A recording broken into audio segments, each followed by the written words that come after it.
So yeah, so the purpose really of today is we wanted to kind of get some of the team together and have some training. We've obviously got Ryan, who's flown over from Arizona to be here this week for us to train us and introduce people to the business.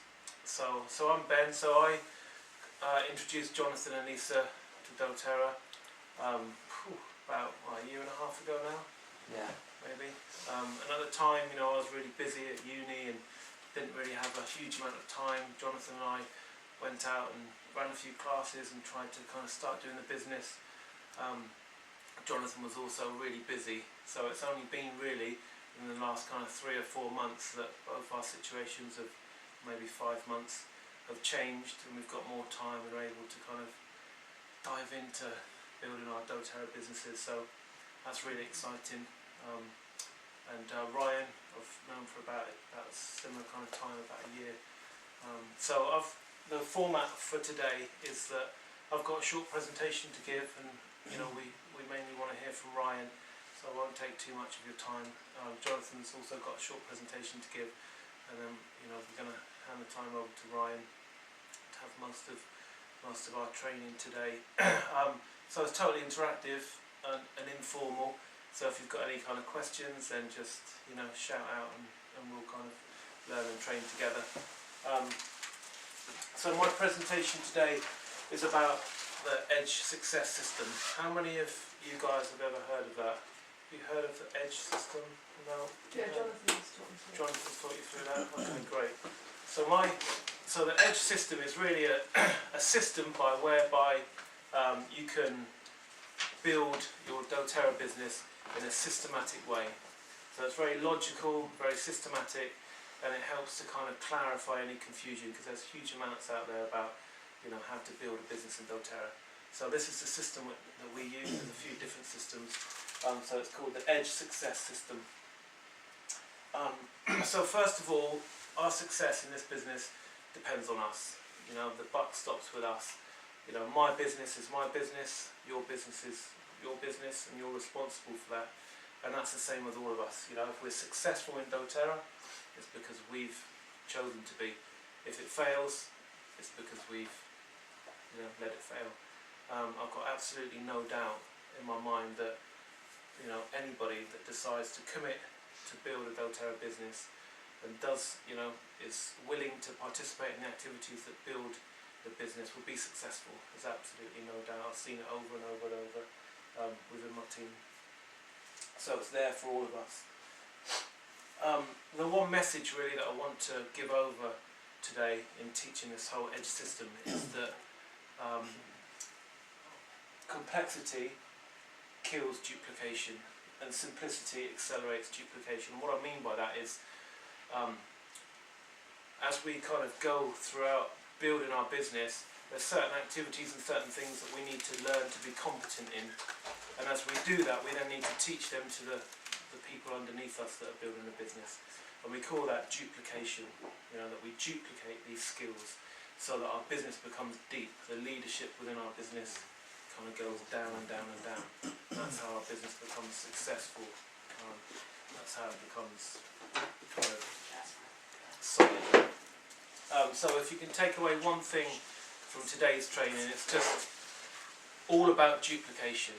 It's about making the doTERRA business simple and being able to teach those underneath us how to be successful too. So kind of teach them the things that we've learned. So within the Edge system, we talk about 3 different doorways of openness. It's all about being. So I guess to kind of put it in context a bit, the way that we build our business is by sharing the oils, right? So we share the oils with other people, and we help other people to kind of learn about the oils and use the oils, and then share them with other people. And in order to do that in a natural way, the last thing that any of us want to do is to feel like we're salesmen, feel like we're badgering our friends and family and pushing people into doing anything they don't want to do. And so because of that, this system kind of is built on a foundation of openness. And I'll kind of explain a bit more about what I mean by that. And so just kind of bear with me for a few minutes and it will kind of all make sense. So we talk about 3 doors of openness. about 3 key invitations and about 3 core presentations. So these are really key and important things to think about and to understand these concepts when building our business in doTERRA. Okay, so the doors of openness are first, is somebody open to learn about the oils? And that's the first thing that we're kind of looking at. When I first came into the business, I made loads of mistakes, and some of those mistakes were that I rushed out and chatted to people about doTERRA. It's a brilliant business opportunity that I'm doing. Come and be a part of this business. It's so great. People were like, okay, well, what is this business? And you know, I was trying to get people to be open to the business before they'd been open to even learn about the oils and then been open to use the oils. And so there's a natural process that we kind of help people to walk along in order for that kind of to be natural. Does that make sense? I can explain myself very well. So the first door of openness was that? Absolutely, yeah. So the first door of openness is, are people open to learn about the oils? The second door is, are they open to use? And the third door is, are they open to share the oils with others? And so the first door about it, which is about helping people to learn about essential oils, is about inviting people to a class. So the first invitation, so we've got the first door, which is, are people open to use the oil, to learn about the oils? We've got the first invitation, which is extended before a class, and that invitation is, are people open to learn about the oils? And some of the kind of phrases, typical phrases that we might use when inviting people to a class would be, are you open to natural forms of healthcare? You know, what do you know about essential oils? You know, I'm having a class, would you like to come over and learn, you know, more about essential oils? Or when can we meet? You know, depending on if you can do a class or a one-on-one. So the first invitation is extended before anybody's even come to a class, and it's simply to invite them to come and learn. The first presentation is a class. So typically the kind of paperwork that we might see in a class might be a tear sheet. Is everybody familiar with tear sheets? So these are, they're called tear sheets because they come from a pad and you tear them off. You get all kinds of different ones, different themes. You know, mother and baby, make over your medicine cabinet, which is what this one is. There's all kinds of different classes that you can teach. And so this is typical paperwork for a class. You've got a tear sheet, or kind of like a lesson plan for the class. You've got an order form, and you've got a price list. Where can we get those from? So you can buy the tear sheets. I'll give you a website at the end. But the order forms, this is an order form that I kind of put together. Jonathan's put together similar types of things, and the price list you can get from Aroma Tools. doTERRA Tools. Yeah, doTERRA Tools online. And it's also good to check that because they do change. Yeah. How often do they change the prices, do you find? Not very often. No. Or they add new things, don't they? Yeah, So- there's new products. You know, as they continue to kind of finish out their product lines, they'll add additional products here or there. Typically, that's around the big conventions or Yeah. something like that when they'll announce a new product or something like that. Yeah. But yeah, I mean, that's only once Okay. a year, maybe twice a year that they would add new products. So it's not like it's changing every month or anything like that. So typically, price list is, Yeah. you know, what you have is probably, Yeah. if it's not exact on, it's gonna be real close. Yeah. But the prices, I think, I've only ever seen the prices change once. They changed for us in Europe, didn't they? But we were told well in advance. Yeah. Like, we all got emails. But that's the only one I've ever seen Yeah. it happen. Yeah. So I So it's not something that happens often. No. So I kind of keep a Google Drive folder called Class, where I kind of have these documents that you can kind of print off. So you're welcome to have access to that if you leave me your email address. And I kind of keep it current. So there's new products that came out, and we've got a price list that's separate for the new products. So that'll go in there, and there's also some PowerPoints that I kind of use for classes. So that I kind of keep that drive current so that you can know that that's the latest. So master a single presentation. I really recommend this.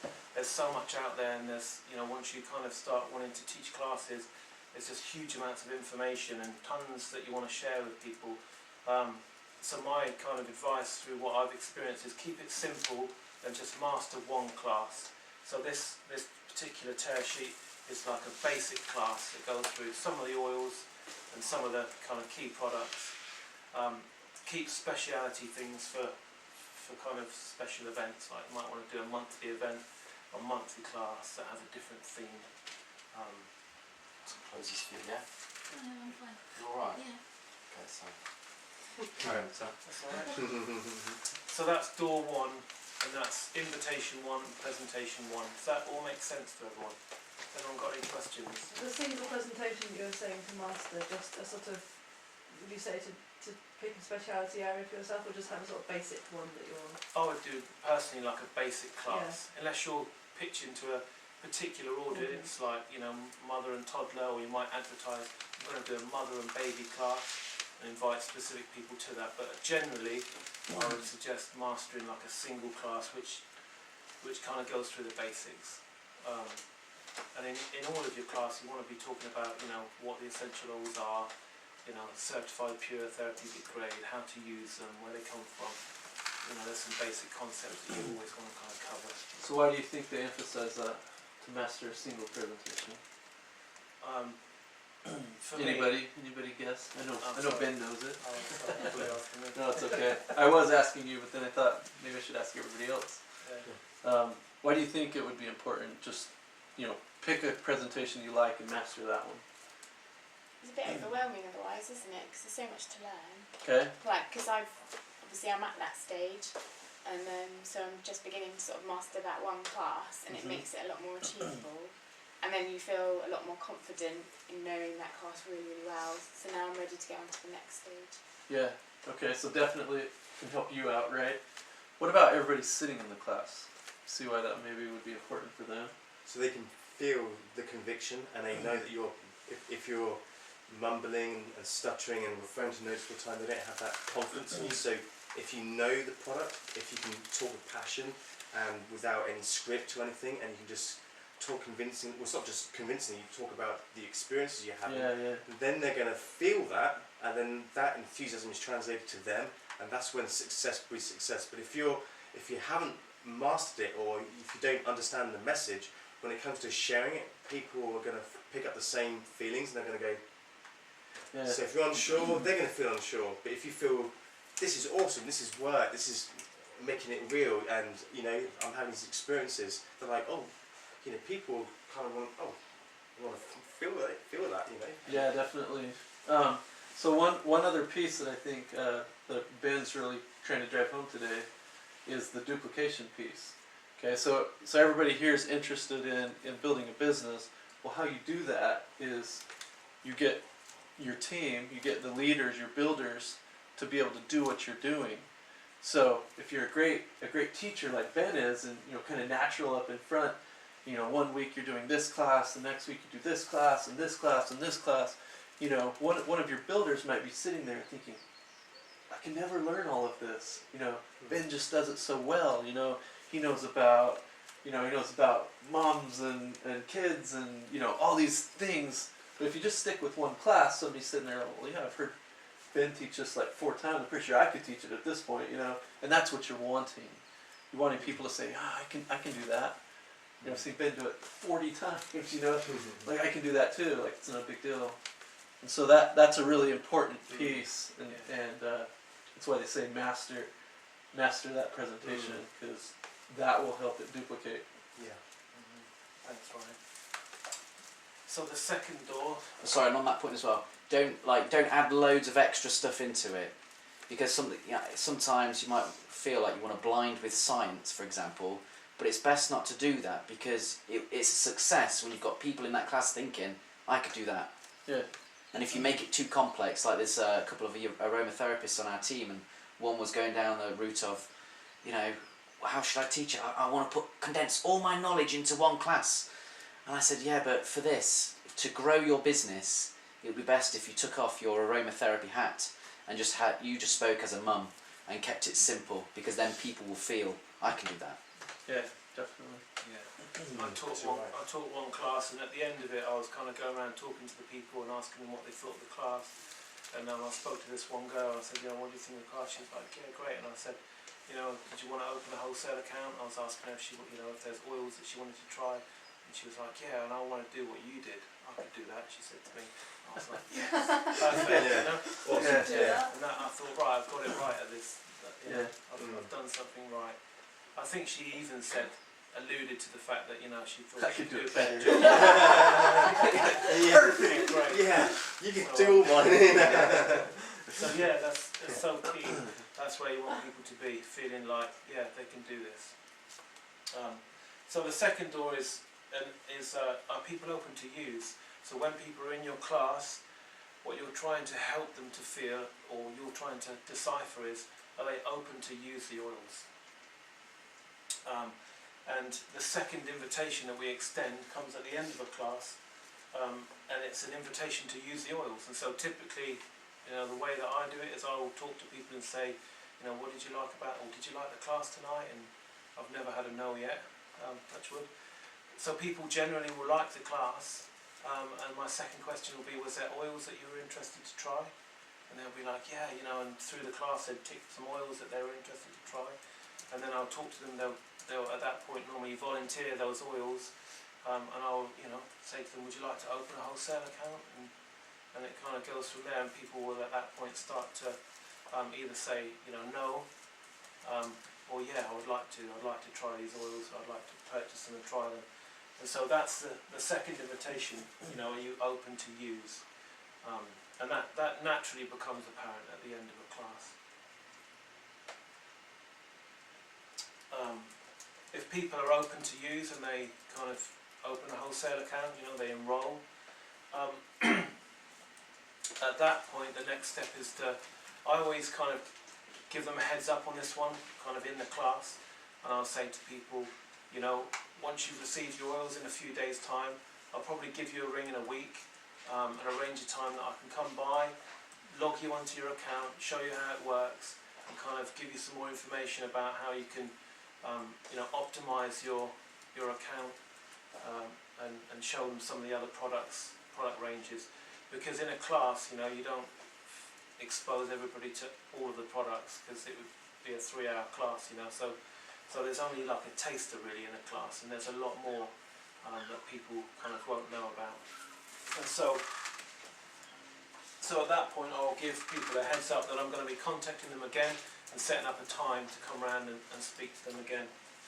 And the second presentation that we will kind of present to people then will be what we call a membership overview. And really the purpose of the membership overview is to expose them to the products that they haven't yet seen.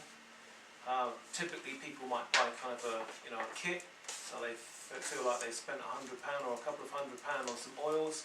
They've got a book, right, I'm set, I'm good for 6 months or a year now. But what they don't understand often is that there's a lot more. And so once I go around and do a membership overview with someone, physically log them onto their account, show them around it, show them how it works, show them how they can reorder.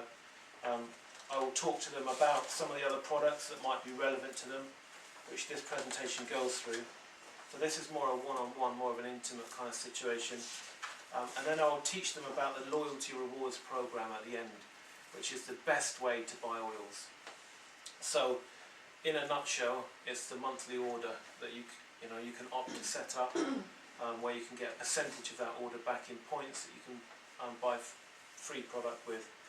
And obviously for those that want to go on to build a business, having a 100 PV order or more qualifies you to receive commissions. So that's the membership overview. Has anyone in here done a membership overview before? With anyone that they've enrolled? Laura, you have, Jonathan obviously has. Okay, so that's the second presentation. So there's 3 presentations that we need to master. The third door is, are people open to share the oils? So once somebody's using oils, they've had a membership overview, maybe they've set up an LRP, maybe they haven't. The next invitation or the next door that we want to see if they're open to is, are you open to share? And this is actually extended at the end of the second presentation. So when we do a membership overview, on the back of the membership overview there's some questions. And they are you interested in creating an income with doTERRA? Are you open to share the oils with others? And if so, when can we meet and talk more about this possibility? There's also kind of another question on the back of here that talks about where's your level of interest? Would you like to host a class? Would you like to get a free product? Would you like to create an income? So really the purpose of the membership overview is to expose them to the rest of the product range that might be relevant to them, to help them to understand about the loyalty rewards order and help them to set one of them up if that's applicable or if that's something they want to do, and then to invite them and to see if they're open to share the oils with others. Is that all making sense? I know I'm kind of going quite fast. That's cool. Yeah? Okay. So the third presentation for people that are interested is something that we call a business overview. Has anyone had a business overview before? Does anyone recognise this presentation? It talks about the 5 ways that you get paid by doTERRA, and it goes through the different ranks. So this is a business overview. It talks about it's introduced by the story of the guy with the buckets and the pipeline. Okay. So that's really for people that are interested in creating some kind of income with doTERRA, whether they want to go all the way or whether they just want to kind of generate enough income to pay for their oils, their monthly order, whatever level they're at. That's the presentation that we give for people that are interested in the business. So just to briefly recap, so we've got door 1, are people open to learn about essential oils? If they are, invite them to a class and give the first presentation. Door 2, are people open to use? If they are, invite them to use some oils, invite them to buy the oils, and invite them to have a membership overview, which is the second presentation. Door 3, let's close that. Door 3, are people open to share the oils? The third invitation is to have a business overview. Third invitation is, are they open to share, and create an income, and the third presentation, the business overview. So, when people are at this point and they want to, they're interested in building a doTERRA business, there's one more step which is really, really important and key, because quite often, we can get people to the point where they're saying, yeah, I'm interested in, it seems to be working for you, I'm interested in the oils, I want to create some kind of income. And then at that point, it's really important, this fourth kind of step, and it's mentoring. It's that we need to provide some leadership for them, so that they are kind of mentored or guided along the path of success. And this is really, really key and important. And part of this mentoring system, there's a few tools that help us. There's a set of CDs that are done by the 2 guys that designed this system, which are really, really good to kind of help us understand the concepts that I've been talking about. There's a diary which helps us to kind of track our progress. So these are all tools, and they've been valuable in me building my business. I'm not saying this is what you have to do or what but this is something that's helped me and accelerated my business. And there's something called a fast track planner. And this is a tool that that your leader will use with you to help to first of all get you on the road to starting your business. There's a small green box on the very start here that goes through some questions. So if someone says to me, I'm interested in starting a doTERRA business, I'll give them a fast track planner and I'll say to them, work through these boxes and get them all ticked off. And if you need help to do that, then give me a call. And so I'll put the emphasis on them to start to move and to start to take some action. And so these boxes say, have you had a membership overview? Have you set up your monthly LRP? Are you connected with live training? Have you had a business overview? Have you set personal goals? Have you scheduled your first 3 classes? So it gives them an opportunity to say, right, okay, I want to do this business. These are the things that I need to do to start. And there's some other kind of useful tracking kind of tools within this this fast track planner that are useful. So how do I get started? Just talked about that with the fast track planner. This system also talks about some daily, weekly and monthly questions and objectives that we kind of need to ask ourselves when building our doTERRA business. So there's 6 daily questions, there's 3 weekly objectives, and there's 1 monthly event. So this is a kind of pattern or a formula, if you like, for being successful. There's so many activities that we can do within doTERRA, and often we get kind of sidetracked in, you know, arranging our bottles really nicely in our new bag, or and feeling like we've, you know, we've spent an hour building our doTERRA business today, but all we've actually done is, you know, nothing that's going to add any value. I know it's a bit of a silly example, but sometimes we do kind of think, oh, I've spoken to this person and I've sorted out this problem and I've ordered these books and lots of the time it's just kind of like admin, you know, that anyone could do, but that doesn't really add value. And so this kind of helps to focus us and focus our attention on the things that will really build our business. So we'll go through quickly these daily questions. So the three weekly objectives are: attend team calls, talk to my mentor and set goals, and teach a class every week. So a weekly class, a weekly mentoring call with your upline. Schedule that in where you can kind of have some structured conversation and kind of help in dealing with any issues and in kind of moving yourself forward in your business. So 1 monthly event should be something like this, some kind of training that you attend within your team. So the 6 daily questions are these. 1, who will I share the oils with today? And that's obviously relevant to, you know, the first door, the first presentation, the first invitation. You know, you're thinking about who can I reach out to, who can I share the oils with, you know, with the foresight of having them come along to a class and learn more. Number 2, who's attended a class that I'll follow up with. Often, you know, we teach classes and we're busy and we're scheduling other classes and talking to people, and, you know, there's lots of people that teach that real success is in the follow-up. If you can learn to be good at and have a desire to follow up. Sometimes we feel a bit uncomfortable about, you know, they come to a class, they said they were going to buy some oils. Oh, I feel a bit nervous about ringing them and asking them about it, you know. Has anyone ever felt like that, you know, with the follow-up, like, where you followed up twice already, you know, you followed up twice already, and they said, you know, yeah, they're really interested. Oh, shall I ring them a 3rd time, or shall I, you know, it is a fine balance, and you kind of have to learn that skill yourself. But don't be afraid to follow up, you know, follow up on the people that have been in the class.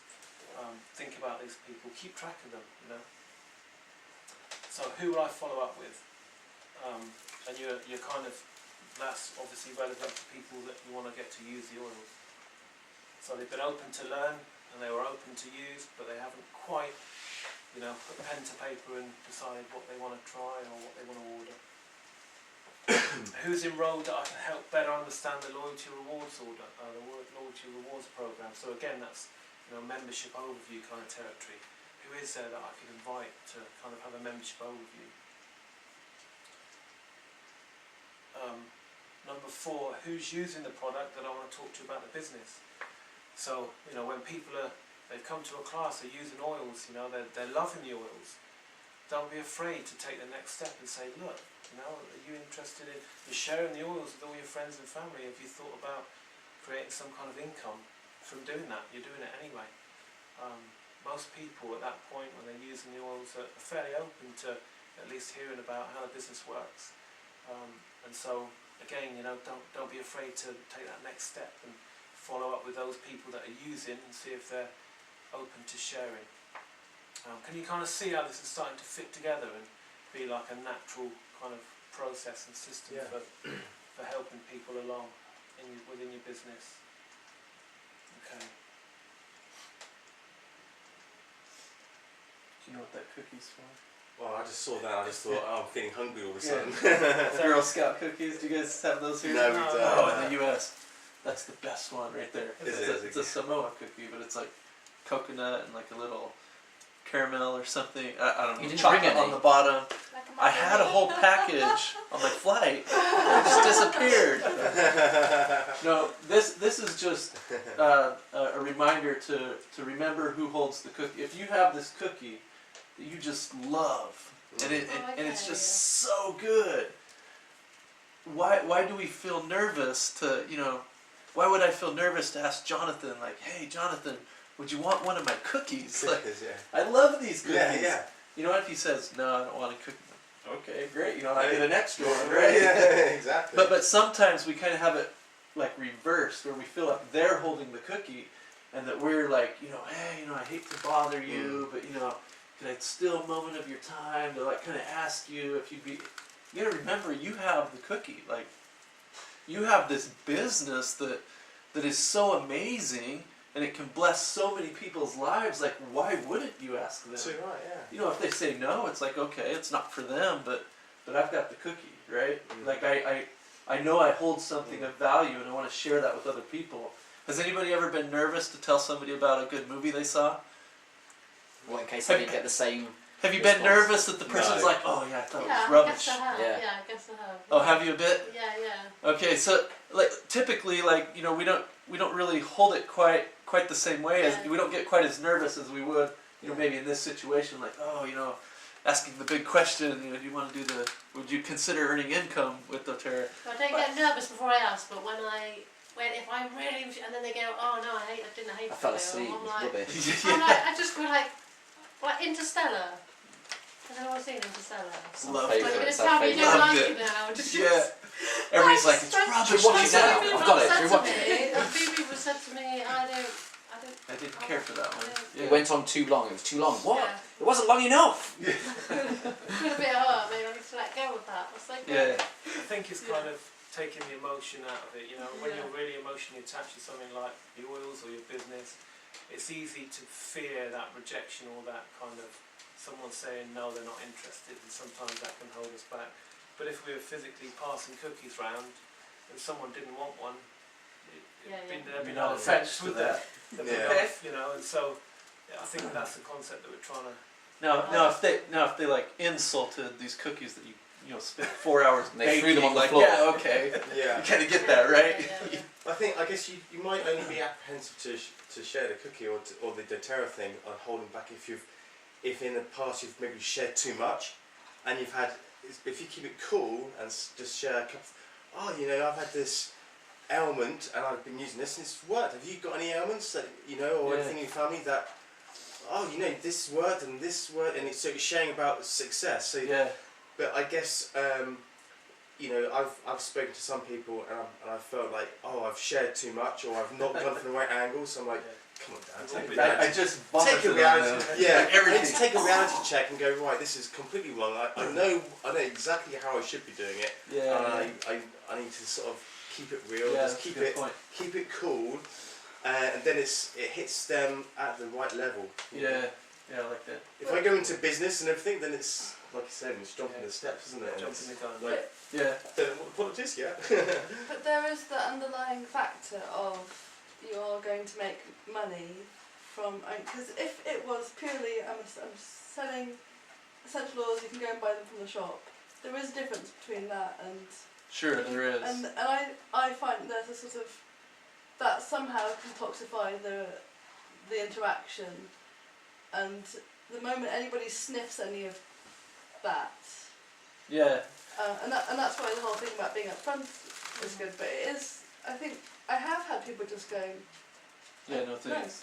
Yeah, I don't want to minimize that because you're absolutely correct. And I think if we're kind of in the mindset that, I have the belief that the oils can bless everybody's lives. Now, that there's a value exchange, right? If they want to get these oils into their lives, to experience them, they have to exchange value for value, right? Which is, you know, they pay money for oils, right? That's the value exchange. But the mindset I come from is not, hey, I know I'm going to make some money off Yeah. this because, you know, if I make this sell, it's like Exactly. ka-ching. Yeah. You know, people get really turned off by that. You know, but if the way I come is to help you solve a problem that I know you're struggling with, that feels good to people. They like that. And they're not turned off by that. And everybody understands the value exchange. I mean, we do it every day. We walk into a store. Oh, I really need this product. I'm going to exchange value for that value. And we're completely comfortable with that. And so if we come at it from kind of this mindset of helping others and kind of this servant mindset as opposed to, you know, maybe what we would, you know, kind of think in our minds of this typical salesman, right? People aren't turned off by that. You know what I mean? Yeah, I don't know about the servant thing, but the passion, showing the passion Yeah. for what you're But selling. Your excitement for it. there's a great book called The Go Giver. I don't know if you've read it I before. haven't read that one. It's a great book. It's about when it comes to developing business and that sort of thing.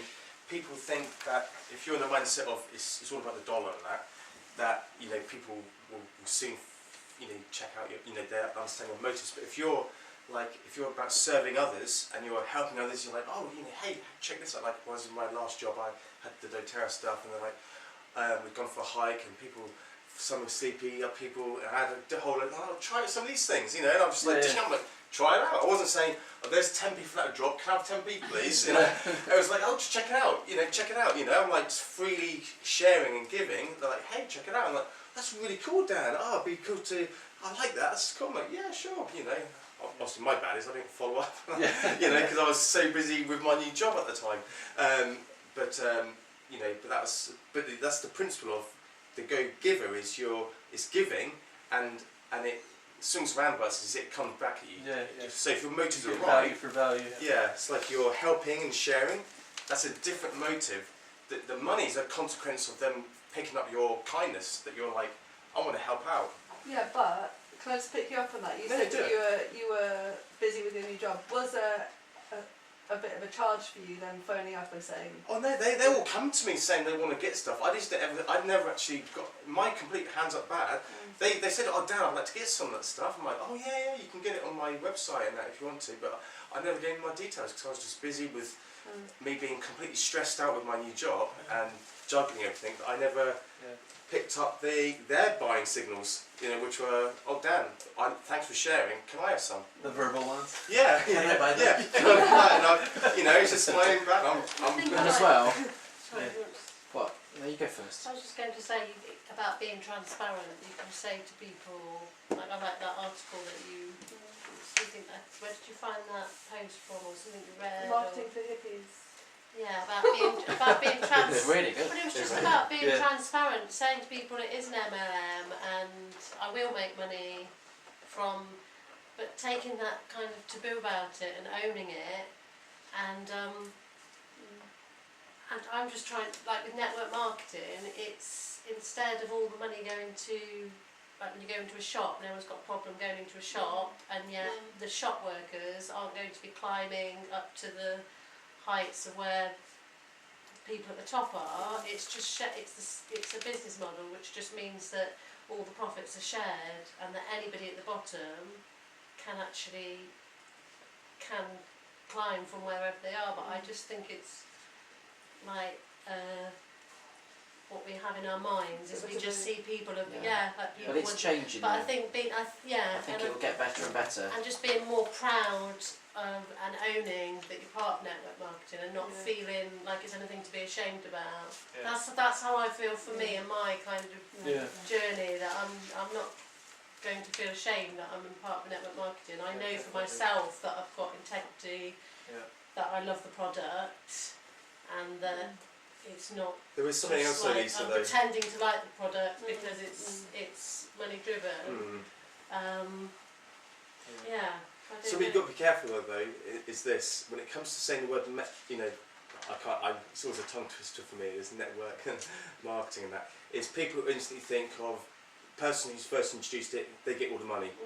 And they go, oh, forget that, I'm working hard and that person gets more money than me.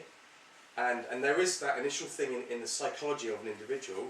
And so you do have to be careful how you introduce it, because there's a prejudice and a preconceived idea about it. So you've got to be very careful with the wording used. If people say network level marketing and that sort of thing, you don't want to say, you kind of want to sidetrack that and say, well, it might be looked at as that, but historically that can, as a bit of a negative business model. This is a positive business model, and what I'm speaking to my friends is, this is about me being in partnership to help and assist you. And my job is to mentor you. I'm incentivised by, if I find additional people and you're working hard, to put them underneath you. So it's about win-win. It's not about me trying to get people, for me to be richer, driving a Ferrari and you're driving a Micra. So you've got to be very careful. You say it's not that, even though it is, you say it's not, because it's a different business model.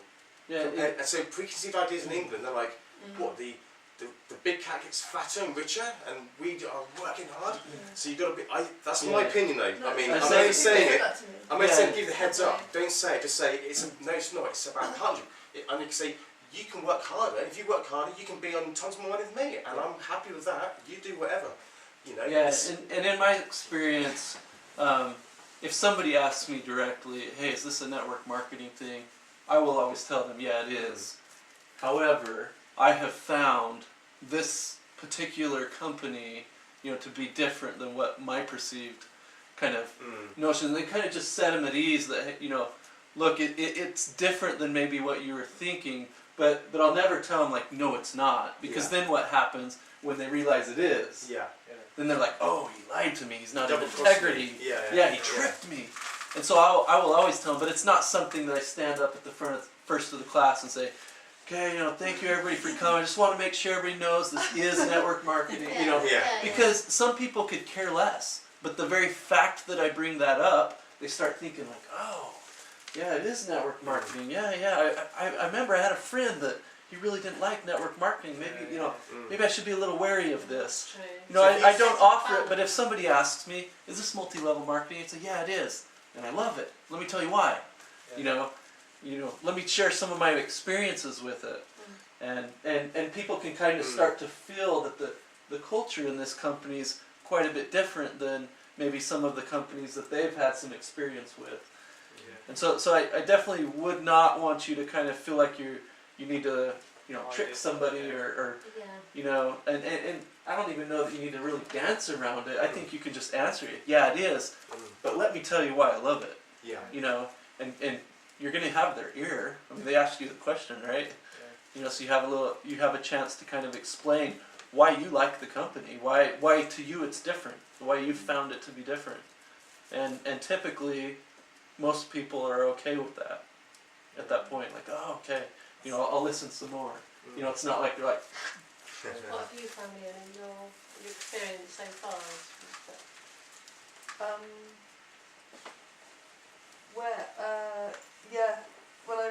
So a couple of close friends, I kind of said this could be a good business model for you, and then they're like, oh, it's pyramid sales, person at the top. Yeah.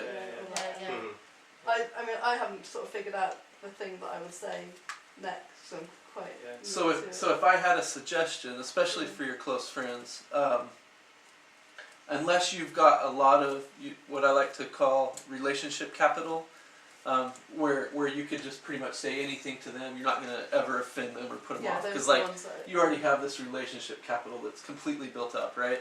If it's not quite that way, then I think you go through the doors, even with your friends. Say, hey, I've started this thing. Would you be open to coming and kind of listening to it? Let me know what you think. As opposed to, in your mind, you're thinking, oh, I would love to do this with my best friend. They'd be great at this, and you're jumping straight to door 3, and you haven't even asked them if they're open to learning about oils yet. And so, like instantly, you're going to get the knee-jerk reaction, like, oh, no, I'm not interested. But if they kind of naturally come along the process, by the end of it, they're like, yeah, I think I would kind of like to do this. And you've kind of naturally brought them through that, as opposed to right from the get-go saying, hey, there's this really cool opportunity, why don't you come do it with me?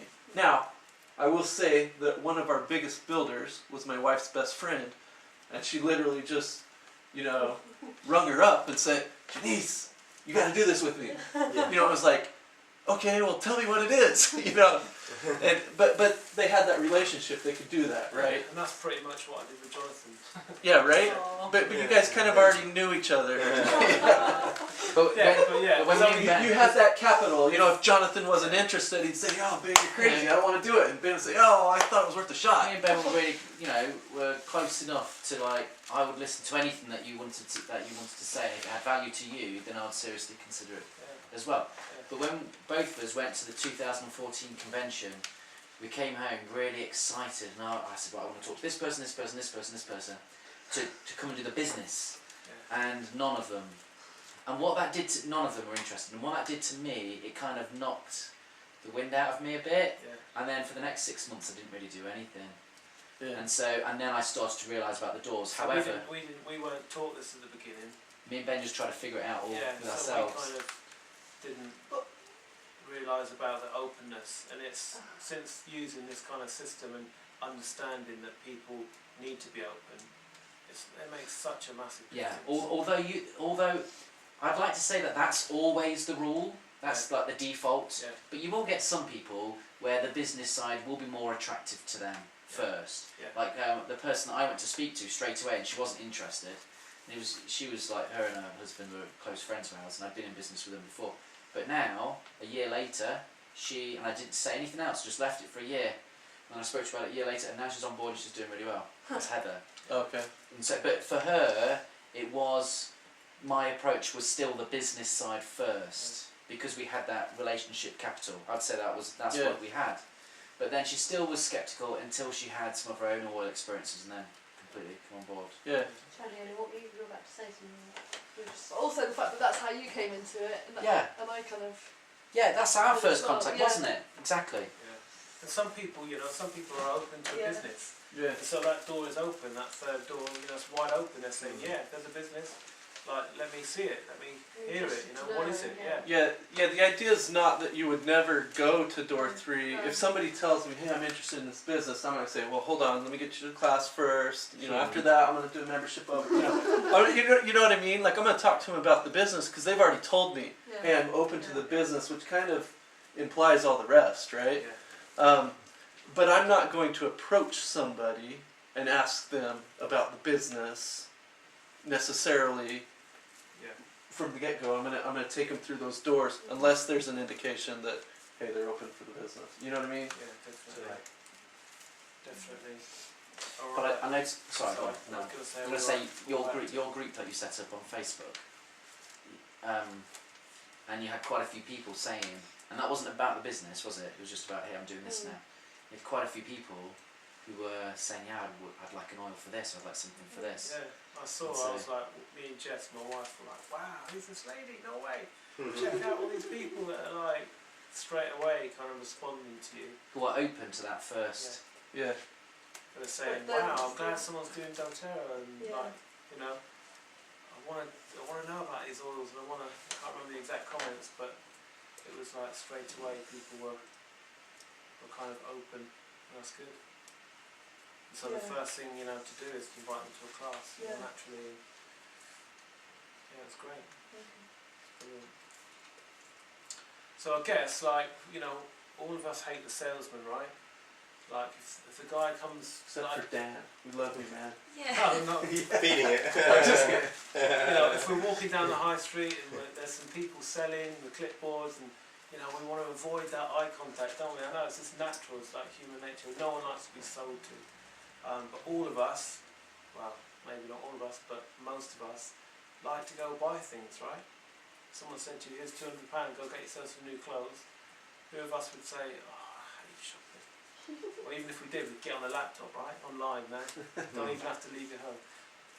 So I guess what I'm trying to say is we all like to buy stuff. And when we have classes, I've found that if I genuinely, in my heart, can let go of whether or not I mind if people buy or not at the end, it seems to have a different energy flow into the class where you genuinely, don't mind, but you're genuinely happy to share doTERRA and to let people know about these oils, say these are fantastic, here's a book that kind of helps you to know what to do with them. They've been great in our family, in our home, here they are. I love it. I'm passionate about it. Who wants to try some? You know, at the end, and naturally, you know, people will want to try some. But if people don't want to try some, and you're alright with that, if you get to that place, I've found that's when things really start to move. You know, when you're not emotionally attached to whether people want to try them or not. Mm. Don't know if that makes sense, but that's Mhm. something that I've found. So number 4, are we good to move on, or is there Yeah, any other yeah. questions at that Sorry point? about the cookie. Yeah, you started it. I know. About the cookies. I just saw it like, We're going to delete that out of the presentation. they really are fantastic. It would have been better if you'd have brought some. If you ever get a chance, Samoans. Yeah. The Girl Scouts sell them, little green boxes. Yeah, right. Well, I know that. So we talked about that, number 4. So number 5, who's building the business that I can support? So this is where we're starting to talk about this kind of these mentoring tools like the CDs and the diary that helps you track people that you need to follow up with, people that you need to contact, people that you might need to speak, you know, do a membership overview or business overview with. So we're talking about support. And for me, this is the easiest one to neglect, but personally I feel like it's the most important, and it's what will I read, watch or listen to that will help me grow as a leader. Once you've got people in your business, they need leadership. It's so crucial. They need to feel like there's someone that can guide them and lead them and help them. You know, if you're all alone in something, it's a lonely place and it's a confusing place. But when there's someone that's kind of got a clear head and can see clearly where you're going and where you need to go and what you need to do, you know, that for me that's Ryan, like, and that's just been fantastic and really helpful and really it's just really hard without leadership in this kind of business.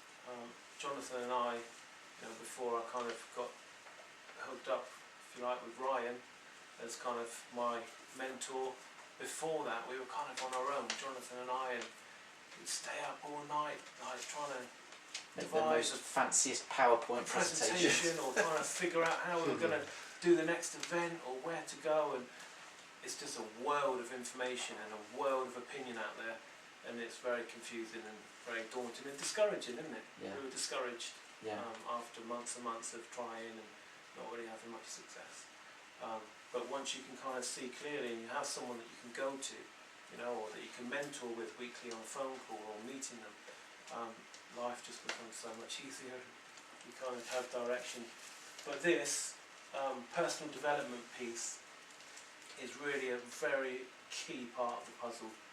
And like I said, it's easy to push this one to the back, you know, because there's people to ring and there's classes to book and there's people to, you know, do this with and do that with. But if you prioritise this one and have some time for yourself daily, where you're studying the Modern Essentials book, so your knowledge is increasing, where you're reading, you know, I just put some of my kind of favourites books on there. You're reading or listening to kind of audio books, you know, some personal development things.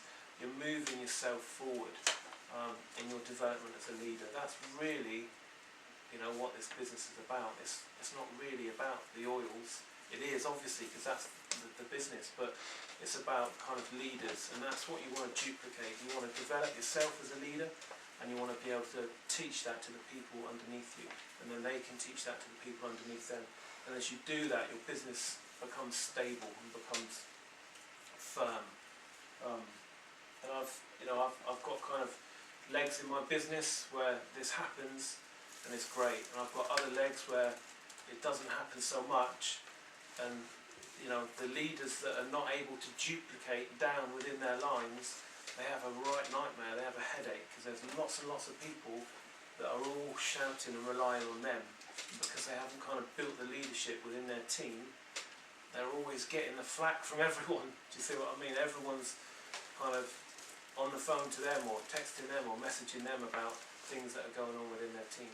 But as you can kind of spread that load through developing leaders in the team, that's certainly the way to go. So, you know, I would kind of reverse the order maybe and put this one at the top, number 1 priority every day.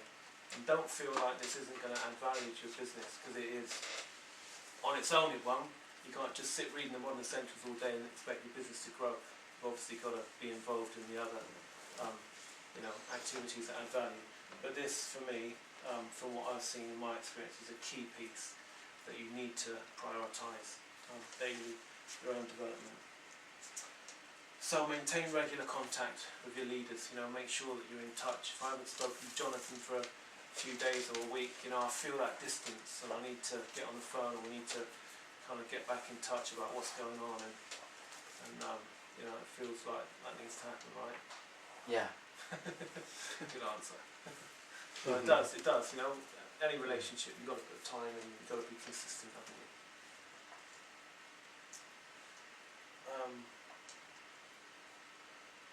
So we invite everyone to be a part of the business.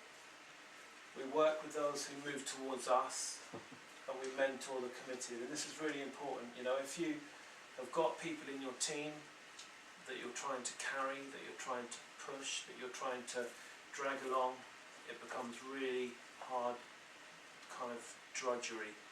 It's exhausting, it's tiring, and so for that reason, we invite people to be a part of our business, and if they say they want to be a part, then we give them something to do. We give the emphasis to them. We say, you go and get started with this. Give me a call if I can help you. Let's book your first 3 classes. I'll come and help you teach them. I'll teach the first one for you. We'll share the second one. Like you help them. But you let them be in control and be responsible for their business. The worst thing that you want to do is get someone in your team, be a part of your business, and expect that you're going to build the business for them. That's not how it works. Like we were saying at the start, if you're successful in doTERRA, it's because you put in the work and effort. If you fail, it's because you haven't put in the work and effort. And it's literally as simple as that. It really is. And those that are committed, we then start to mentor. So if someone will ring me up and walk towards me and say, look, I want to have a class, and I'll say, yeah, sure, let's book it in, I'll be there. You get some people there, confirm to me it's going to happen, and I'll be there. And so you match other people's kind of level of commitment and enthusiasm for what they're going to do. Ryan was saying earlier, what were you saying? You watch their feet, not their lips, or... Yeah, you don't watch their mouth, you watch their feet. You don't watch their mouth, because lots of people will come into the business, saying all the right things, and you'll be like, yes, I found someone that's going to be great, but then they'll never take any steps. It's all kind of talk, and for whatever reason. So it's important to see that people are doing things. Diamond is a rank in the business. You're probably all familiar with. It's a choice. You can choose your comfort zone, or you can choose diamond. I love that. It's really true. And it's uncomfortable sometimes. We're talking about growing here. We're talking about moving out, moving past our upper limits, talking about standing and presenting to people like, some of us might just run a million miles from that kind of scenario. We're talking about inviting people to classes or following up, or sometimes these things can feel uncomfortable, but it is a choice, and we can all choose. We can choose to teach our first class. I remember Jonathan and I taught our first class. I was sat there so uncomfortable. That's with Sheena. It went really badly. It was just like, oh man, I walked out of there and I was like, they actually wanted to buy, and they were like, oh yeah, we want to buy some of these, and they were like putting their cards out, and we were like, we hadn't thought that far ahead. and they were like, what do we do? And they were like, do you not have a card machine, or can we not buy the product? Like, how does it work? And we were like, well, no, we kind of said something like, you kind of order it online. And it was like, we didn't really get it, and they didn't really get it, and the cards went back in the pocket. We kind of packed up and went home with our tails between our legs. But so we had a kebab on the way home. It's a bit like me on the coach with my friends. I'm like, yeah, and I don't know what to do. So train your people. When they come on board, and we're all here to support. Jonathan's here. I'm here. Ryan's here. We're literally all here to support anybody in our team that wants to do the business. We're right there, and we'll match your commitment. Absolutely. So my question, Ben, is when it comes to, you said about master presentation, is there, even though you've got the sheets, and Jonathan showed me things and that before, but is there like a PowerPoint presentation, or like in in sales terms, you get, Yeah, sometimes yeah. you have a script where you have Yeah. a couple Yeah. of bullet points. So there is a script Key for things. that actual lesson plan. Yeah, There is a script that you could learn if you wanted to. yeah, it's just so you can And in that memorise it and then personalise it. Yeah. In that box, in that Google Drive under class, there's probably about 4 or 5 different PowerPoints that kind of are put together, and one of them's the class that Laura teaches, one of them's kind of, so we've got various different kind of PowerPoints that you can like learn or use, or So I know you showed me your hard drive, didn't you? Yeah. Jonathan's on got a there? ton of stuff as well, yeah. So I've been going through loads. I need to locate that. Yeah. So I've got all of that as well. So, yeah. I just need to. But if you, it's the actual person who made the Edge Success system. He actually just wanted to test to see how effective it was, and he decided to just read every bullet point. Now I get bored. If I was to do that, I'd get bored because I've done it quite a few times. Yeah. And so, but then I need to remember that everyone else is probably hearing these things for the first time, and he just read it word for word, all the way through that sheet there with no other script. Yeah. Just read it. Right, let's get this oil out now. Pass it around. Talk about it. Right, next point. Blah, blah, blah. Who was And- this? Sorry? It was the person who invented the system, Okay, Rod Richardson, Yeah. and he just said at the end, if anyone thinks that they could just, if anyone would like to do what I just did, and would like to earn some money from it, then let me know. And the guy said, yeah, I could do that. Yeah. I could do better than He just did it as an example, So I said. and that's why at the European boot camp, I remember that person saying that if your class is a bit shaky, I know you're saying perfect a class, which I completely agree with. If you're coming across a bit shaky, that's still okay, because people, if people are there in the class thinking I could do that or I could do better than that, then that's a win. Yeah. And that's why that advice was, as a leader, when you take people on, you might want to teach all their classes for a long, long time, but then It's not about you being able to do better than the person, is it? no. Or them having to learn exactly what you say. Duplication's not about kind of cloning yourself.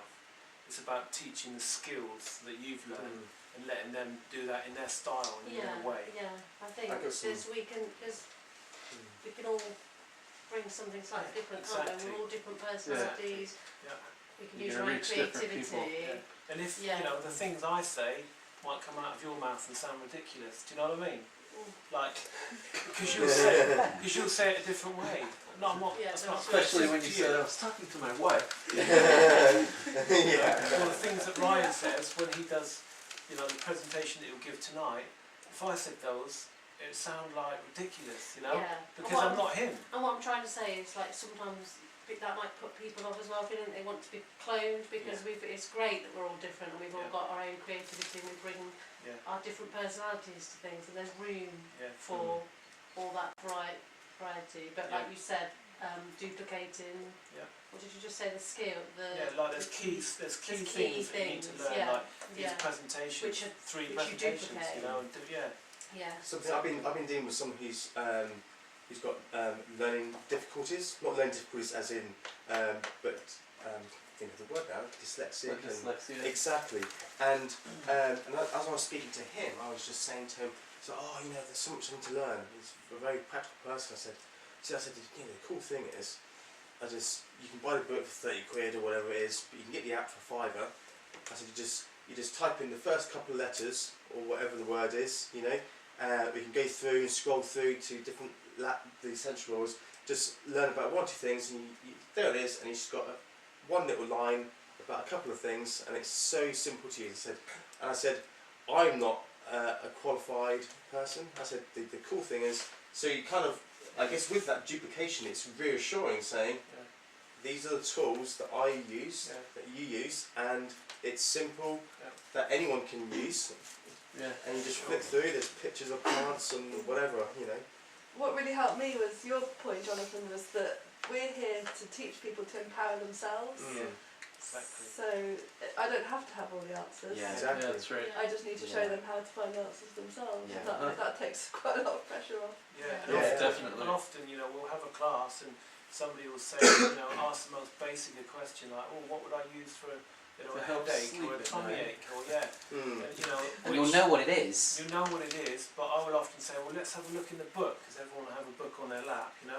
Let's have a look, let's look up that, you know, headaches, let's see what it says. And it helps people to empower themselves, you know, to be empowered.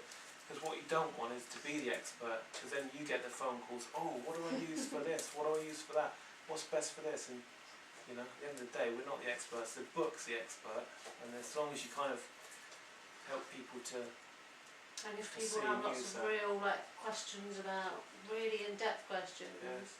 they can go and do that research for Yeah. themselves and then use the oils however they feel comfortable. Exactly. Then everyone's their own Yeah, expert. however That's what within Google's them for, what they right? feel comfortable with. If Yeah. they've got Google gets us concern. off the hook again, yeah? Yeah. Yeah. And others are We available, feel like Bing comfortable and with others. this. Yeah, yeah. Like calls, you Are you must- anti-Google can then, take yeah? them internally if they really Only feel recently, I think I was uh, disgusted at their with it. tax That's- avoidance. Instead of getting too So I just changed. So you don't and now like Bing. Apple either, then? endless. Well, kind I'm of working on process that. and They're things currently where being you've got to fined, kind of whether you're cut paying down union. on Yeah, people. yeah. They're all crooks, don't mate. All the big I'm companies going back do to it. my Nokia 3210. Yeah, there you go. Fans up for all And they into completely it. went out of Snake. business. Obviously, Yeah, you- yeah. Microsoft bought them. Oh, So I know, yeah, exactly. And they're going through this. Yeah. Every one yeah. of them They're all Just- corporations. just like, Alright, so Go on, just, Ben, just finish the us way off. oil- just to wrap up, Oh, sorry Lisa, sorry. That's right. So this is kind of the system. These are some of the sites that you can buy this material from. So, you know, this is a business, there is some business costs involved. This kind of stationery and the modern essentials books, you know, they're part of the kind of cost of running the business, I guess. You know, we have our monthly order going out where we're having product and qualifying for the commissions, but the other costs that we, you know, might incur are some of this kind of paperwork or stationery. It's not huge amounts, but it's really important, really useful. So, you know, purchase yourself some. So, edgesuccess.com, that's an American site. Oilbusinesstools.com, that's an American site. It's ascentoils.co.uk, that's a English site. So they ship from the UK. It's similar prices, but the shipping's kind of probably a bit less. So, you know, take your pick, have a look around, compare. And if you're interested in, you know, having access to that Google Drive of mine, then, you know, leave your email and I'll kind of invite you to be a part of it, where some of this kind of stuff is and some presentations. And I know Jonathan's got tons of resources as well, so just use us. We've got, you know, some experience and some tools, and you know, we're kind of a bit further down the road than some of you, and so kind of lean on that, and we'll tell you what's worked, and we'll keep it simple because it is simple and it's great. So that's it from me. Cheers, Ben. Hopefully it kind of made sense and will give some kind of framework to the other kind of trainings that we'll hear today. Does anybody want a drink? I'll offer Jonathan's services if anyone's feeling maybe it's it's that coming relationship talking. capital, you know? Exactly, yeah. He's like, he's spinning it fast, though. Cheers, Ben. No worries. Good job, Ben. No, my presentation. Did you want me to just quickly do it now, like in 1 minute, and then Ryan can just have the rest of the Yeah, time? okay, yeah, that'd be great. alright. You were juggling, right? 'Cause it's 4:45 now. 4:45. Okay. Yep. I can say it from here if you want. Yeah. There was a PowerPoint, but for just for time, I know Mo, you came to an after convention tour in London, and Roy, you came to the boot camp. Since September, it feels like we've had an event that we could go to every month.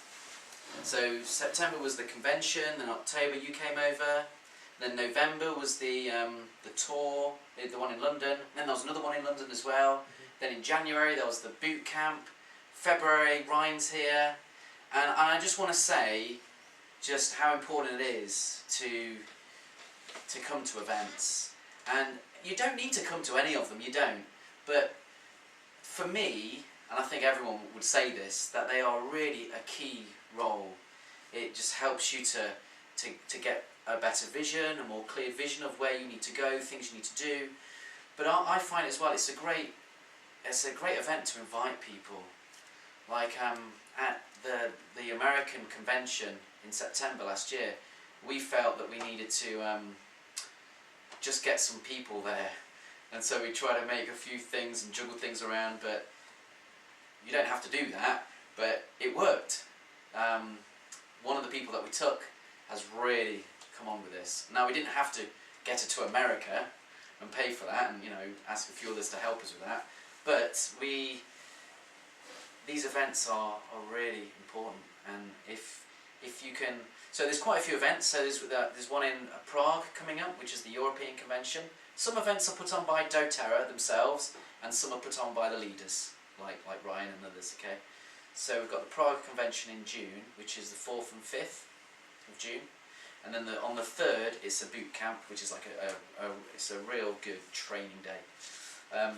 And then we've got in September we've got the US Convention, which is just huge, and you just come away from that on a real high, wanting to just, both times I've just come back with a clear vision. So that's all I wanted to say, how important events are, and just to invite people to them as well, so they can see for themselves and feel it for themselves. I think that's what I'd say to conclude it. It's how you feel when you're there.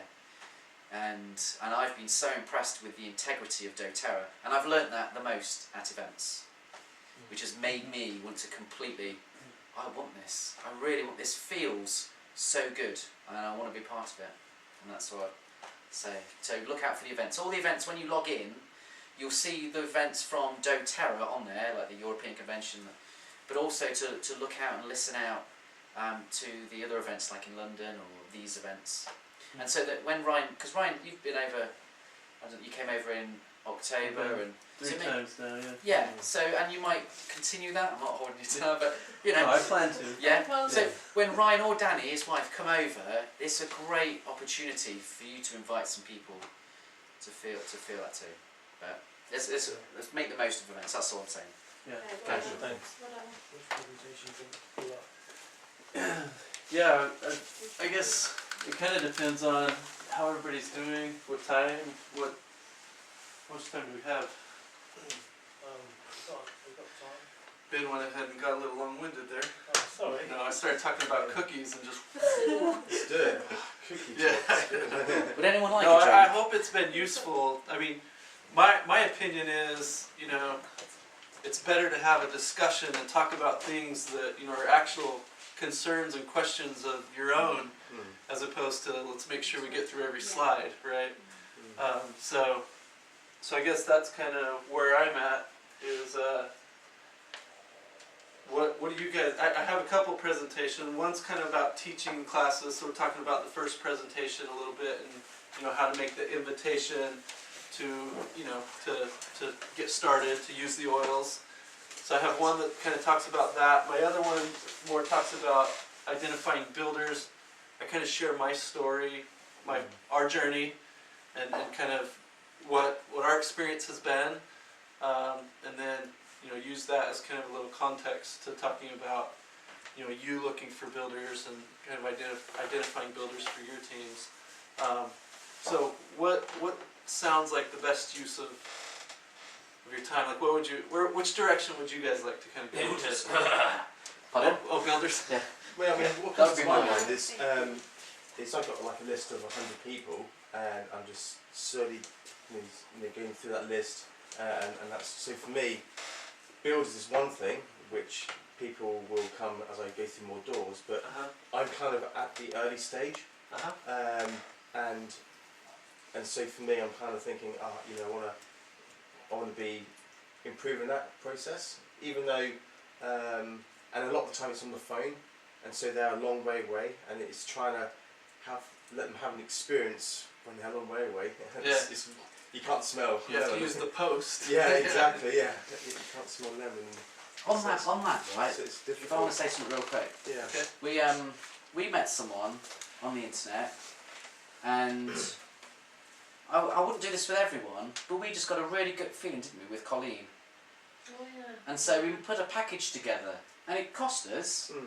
but it was a good feeling that time, and we haven't done it to everyone. You were feeling abundant, very abundant. Yeah, that day I was weren't you? feeling Got really paid feeling that it. day. Yeah. What are you doing? Put all these diffusers. So we put a diffuser in, we put a Modern Essentials book, a few leaflets, and a selection of quite a few oils. And what I did the night before as well, I got my video camera out, and I actually, because she had a certain issue where with doTERRA, in Modern Essentials, it talked about to put them into capsules and to take them in turn, okay?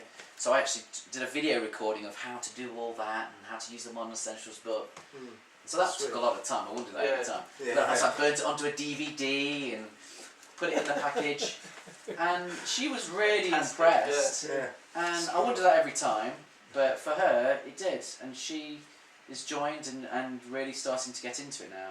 But so I would. She was very busy, wasn't she? And we just felt we really wanted to help her, and so it just felt like the right thing to do. But other people, we might have just sent a very small oil Yeah, in a Yeah. just one oil, yeah. Mhm. and yeah. Yeah, what were you thinking that you'd like? Well, I'm probably the same as Dan, but I don't mind either way. I'm at early stages, so anything's happening. How do you feel, Mo? Yeah, same. Well, should I defer to Jonathan and Ben then to make a decision? Now do that. Yeah. Yeah. So what's that like? The teaching classes kind of one, the more basic, like early stuff. Is that what people are saying? Is that what you were wanting? This is for you. Yeah. So. Can I have the options again? Sorry. Yeah. Hey, if you guys want to stay a little later, I'll just do both. What time do people What need is to the get time? away? Because It's 10 to 4. No, it's 5 to 4. what Okay. time do you need to get away? So if I Because do we've gone. 1 minute on this and 4 on the other. Yeah, yeah. Well, I've arranged to be sort of 5:30, but I can delay them. How long is one presentation? We can be as quick as we want to be. So you just say your time when you need to all go, I've got and to we go can work with Rosie up that. at nursery for 5, so I need to leave at like 20 to 5. Okay. About 20 to Well, 5. that makes sense. Yeah. Yeah. We're good. But we could Yeah. stay behind for a bit longer Yeah, after yeah, that. sure, yeah. I've only got to do one and 8, And so I- I'm and I just won't be doTERRA focused, so I'm Okay. alright. How is it you know? I have to be back there by 6. Well, I have to leave there at 6 to get to Bristol. Okay. So. Yeah. Okay, so Yeah. So I think around an hour more, like 5ish, Okay. just after. unless anybody just had enough who wants to Yeah. go. So why don't we start with this? This is kind of probably the more basic. And you know, if it gets to where there's a time crunch and somebody's like, hey, I got to jet out, Yeah, like yeah. perfect, right? Like no problem. Like we get it. We kind of overstepped our time boundaries, so Is everyone so warm don't feel enough? bad for that. Yeah. But, What was it? Is it too cold in here now? I'm getting through. Yeah, I'm really closing. I'll just close the windows. A nicely clean windows. You're such a great host. We cleaned them for you. They're not clean, they look awful. Look. Oh, it's right in the sunlight. Yeah, that's Yeah. the worst. You get the We sun. shut the curtains, we can Doesn't see matter the- how good you clean them, they'll never look clean in the Like a sun. blanket. Okay, so I guess just a little bit of you know, make sure we're all on the same page. Ben did a great job, I think, of kind of giving a good introduction of the Edge success system. So the three doors, what are they again? Door 1 is Inviting to learn. to learn, if you're open to learn, right? Okay, and that's, you're gonna invite somebody to a class, right? Okay, door 2, Using yours. use the oils, okay? Mhm. That's where you're going to invite them to get started with their membership or get some oils and then schedule a membership overview, Mhm. right? Okay, door 3, Share. share. Okay, and that's where you would then schedule a business overview to kind of go over the business piece. Okay, so 3 doors. We're going to kind of just be on door 1 right now. You guys kind of voice that you'd like kind of some of the beginning stuff, right? So the first presentation, like Jonathan, or I keep calling you Jonathan now, what's going on? So privileged. Yeah. As Ben kind of showed a tear sheet. So I want to, I guess, just kind of address this a little bit. To me, it doesn't really matter which tear sheet you use, but pick one, get good at it, use that with your team. You know, obviously, if they want to use a different one, they can. But use the tear sheet you pick. On the subject of PowerPoint, no PowerPoint. My personal opinion is use a tear sheet. Now, if you have a large class, like maybe 20 plus people, maybe you do want to use a PowerPoint. Just maybe it's a little easier for people to follow along with you. But in a a setting like this, I'm going to pass out a sheet, and the reason why is this is one of the mistakes we made in the beginning. We had somebody that was interested in kind of getting started with the business, but they're a little hesitant. And as we kind of probed and tried to figure out a little deeper, like what their hesitancy was, what they told us is, well, we don't quite have the money right now to buy a laptop, to do a presentation. And we realized by us using a PowerPoint in a class, just a simple class, that was kind of duplicating, where they felt like, well, if I'm going to teach, I need to do a PowerPoint. And that's clearly not the point, right? Like, point is anybody can do it. You can do it with a piece of paper. I've seen people use it with no tear sheet, right? To me, that's a little tougher to duplicate because then they've got no lesson plan, right, to follow along. But really, you can do it any way. You just want to remember what will duplicate best. What's going to be the simplest for everybody else to follow. And real quick on that as well, I used to take my laptop everywhere because I always like to share 1 or 2 videos in a class as well as that. That's my preference. Yeah. And I used to do it on a laptop and plug it into someone's TV, but then they'd have that similar thing where they'd need a... So now I've burnt them onto a DVD and I just stick them into people's DVD player if I wanted to show those videos. The videos, yeah. Perfect. So then it makes it easier, more duplicable. Yeah, because most people can put a DVD in. But not everyone's got an HDMI port, I found, on their TV. Yeah, right. Exactly, yeah. Okay, so kind of that's just a little bit about that. Little thought for you as you kind of think about what's your style. How do you want to do this? Is you need to always consider how will this duplicate down to other people, because you may feel very comfortable in front of a PowerPoint, but for other people that may not duplicate well, and so that always needs to be kind of one of the first considerations as you do something with in front of people is, will this duplicate? Okay, so a successful class will have these 5 components. Can we get a copy of these? Yeah, no problem. Sweet. Yeah. If you're trying to write down every little word, we can give copies out. That's not a problem. So, and this is with any tear sheet, if you decide to use PowerPoints, whatever you do, you need these 5 different components in a successful class. So the first one is, you've got to have oils there. You're going to open the oils in the class, you're going to pass them around, people are going to smell them, experiment, they're going to experience them. That's completely necessary. I've seen, and I think, Ben, you were just telling me about an experience with this, where people have been really closed, or not as open to the oils. I don't know how they came to the class, but not as open to the oils. But when you open them and they start smelling them, and they just have this experience where like, whoa, this really is great, and all of a sudden, like all the walls just start coming down, and they're just open to the class. I remember what the story was now you shared with me, which was pretty cool. A lady that was just completely against any scents. She didn't like to smell anything. She worked with embryos, she's something like that, and so, but by the end of the class, she's rubbing oils on, and just a complete 180, right? So this is really important to make sure you have oils at your class. You don't need all the oils that doTERRA sells. Just have some that are, I'm not going to pass around oregano. It's not a real great oil for people to, kind of smell and experience, but I'm going to pass peppermint and, lemon, and just some of these more basic oils that people can get a real quick experience with them right there in the class. Okay? Number 2 is you want to kind of see what people's intention is.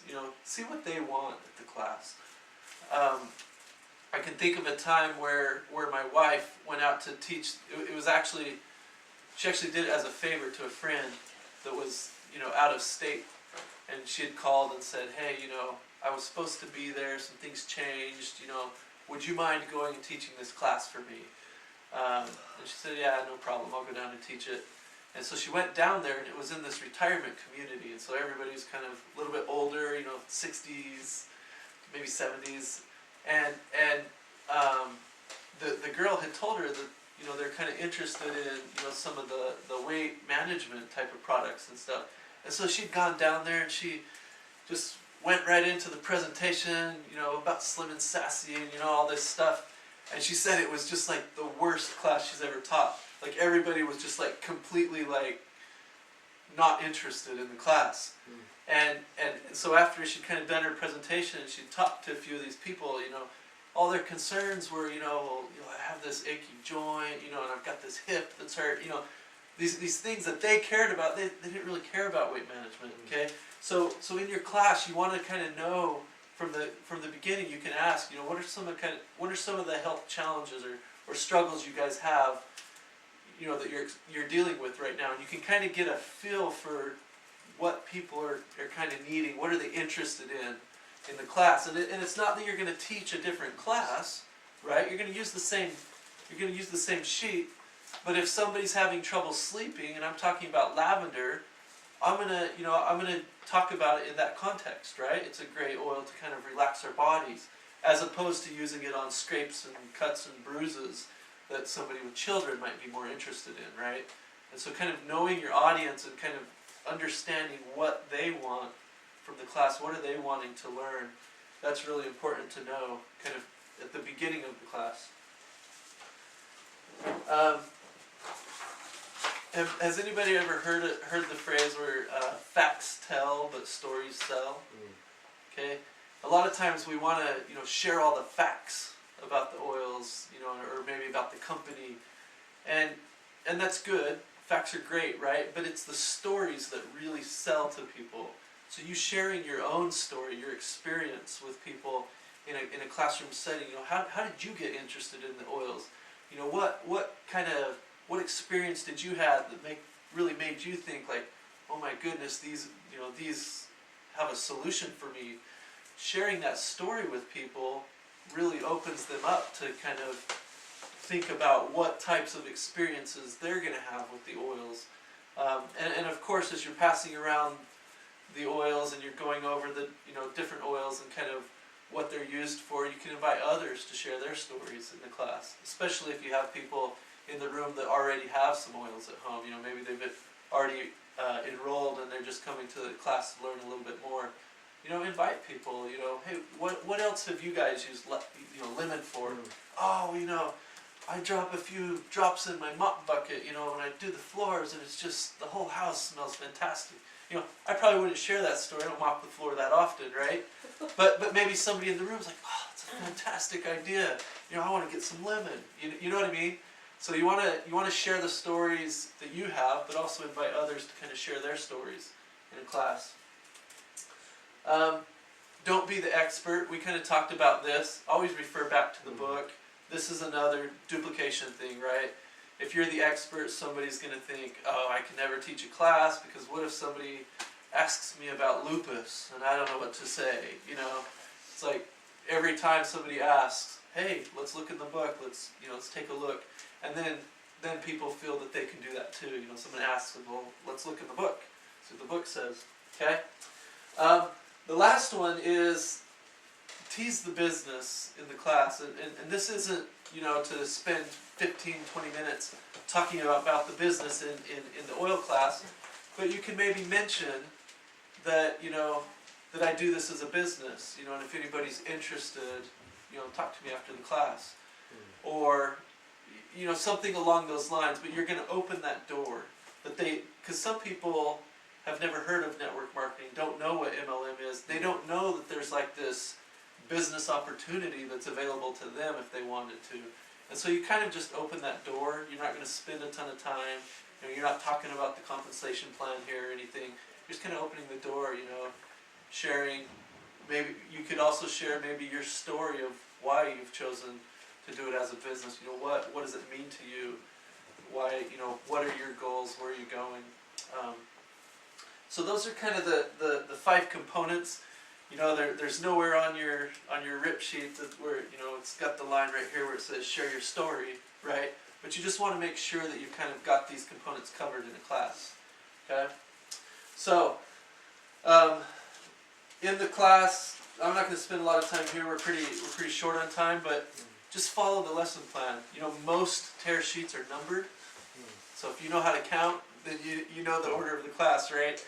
What I really like about this tear sheet and some of the others, some of the ones on Oil Business Tools, is right from the beginning they have an oil that you would open at this point. So you're talking about this this picture here of a peppermint leaf, right? You're talking about the purity and the strength of the oil. Open up peppermint, start passing it around as you're talking, and people are kind of getting that experience right away in your class. I've seen some tear pads where they have kind of all of the facts, all the information on the front, and then you turn it over, and the last part of the class you start opening the oils. I'd suggest just right from the get-go, get the oils moving around the class. So which tear sheets, when it comes to ordering, I guess we can find that out afterwards. Just make a note of that. Look, Nature's Oils for your home. Yeah. Yeah, this is from the Edge system, so it's the sheet that the Edge guys, Rod and Seth Resume, the ones they put together. But there's a lot of others that I really like. We call this one the standard lesson plan, really. Okay. This Yeah.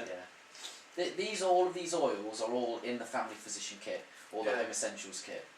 Gotcha. So this is kind of getting people Started. learning about those. Yeah. Yep. Sweet.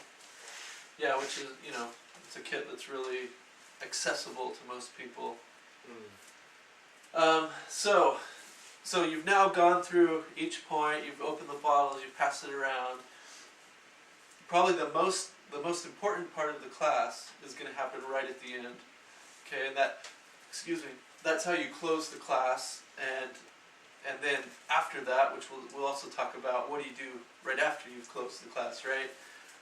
But there's a few things that you want to touch on as you close the class, and most of the tear sheets have these on them also, so you can kind of just follow along. But you want to share why the oils are important to you, kind of, and this is where I said you can kind of tease the business a bit, and you can maybe share that this has also made an impact, not only with your health, right, but also maybe it's something you've done through personal development that you would maybe share real quickly, or how financially it's kind of blessed you, or just share a little bit why this is important to people, right? Like why you have chosen to love the oils and to kind of do the business. Why are they important to you? Okay, and then you're going to talk about the different ways that they can purchase. Okay, now in a class, what is the way that is most beneficial to people to purchase oils? What way is the most cost effective for Wholesale. people? In a class. Yeah, It's well, wholesale. yeah, the wholesale account, right? Everybody understands that gives them kind of the deepest discount. There is the option to purchase oils at retail. Mention it. You don't have to spend a lot of time there. It's possible that some people that are really skeptical, maybe they want to buy one oil at retail and they want to try that before they decide to commit anything else. So you can mention that, but you're going to spend most of your time kind of talking about the wholesale account and the LRP. And if you kind of just compare the benefits of the two, and you don't have to go through all of the details of the loyalty reward program and exactly how everything works, but you can just tell them that there's another way that you could, with your wholesale membership, you can also choose to participate in the loyalty rewards program. If you want to, it's optional. As participating in that program, here's some of the benefits that you get. You can earn back product credits on each of your orders. And you can qualify for the free product of the month. And, these different things that they can have access to as part of the loyalty rewards program. And then The only thing we don't have on there is the get back the shipping costs, because we don't get that in this country. yeah, okay. So the last one there, Okay. which I've heard buzz that there maybe, hopefully, so I don't know. It may be coming at some That would be point. good. Yeah. Yeah, basically that was done in the U.S. to really combat the Amazon, free shipping thing. Hopefully it comes here soon. I think it'd be great. Yeah. Awesome. So you're gonna kind of give them their options. So this is kind of the presenting the facts part. Here's the different ways you can do it. Give them all of their options. Did you have a question? Yeah. Is there any way that you can do that into context? Like if you buy this kit and then spend £100 next month, then the next month you'll have enough to Yes. have a free. So this last line down here kind of shows what that looks like. So if you choose to participate in the LRP program, the percentage that you get back in product credits continues to grow the longer that you participate in that program. So the first 1 to 3 months you get back 10%, and then that grows by 5% each quarter, right? So by the end of a year, you're getting back 30%. So if you spent 100, you get back 30 in product credits. So you get a third back, right? Almost 30% back. And so that's kind of how that works. Now, you're going to also show them on the the options. Yeah, I kind of already covered that a bit. When you're showing them the different kits that are available, you can explain to them that doTERRA's put together some kits that actually give you a little bit deeper of a discount. Buying it as a kit, they include your membership fee, but also some of the kits qualify you for what they call fast tracking your percentage points in the LRP program. So instead of starting out at that 10%, for example, if you got the Natural Solutions kit, you'd start out right at 15%. You'd skip that first one and go straight to 15% in product credits. Most of the kits you start out at the 10%. If you went with the bigger kits, for example, the biggest kit, the Business Leader kit, if you started there, then you start out right at 25%. So almost 9 months into the Loyalty Rewards program, right? So right away they're earning 25 product credits back for every 100 that they order. And so that can be pretty significant, right? To participate in the business side of doTERRA, the LRP program is required, right? So you have to at least process your 100 PV, and that makes you eligible for commissions. And sorry, I was going to add yeah. on to what you said as well about how. So I put that in context when I'm teaching this point. I'll say with our monthly order, I'll say we've been doing this now for more than 13 months. So our monthly orders, we're making around 40 to 50. We get about 40 to 50 points a month, which equates to about 40 to 50 pound of free products each month. So I pop that in. I choose to put that in as an example, and then that quite often leads to so you actually buy that much stuff every month, and then that kind of, because you might have touched on the Lifelong Vitality Pack because that is part of the lesson plan, but then say we buy all our vitamins and a few other oils each month, and so but we're making that much back. So I personally give that example of where we're getting about 40 to 50 pounds worth of free products each month. Perfect. Thanks. Yeah. Does that help? Yeah. Okay.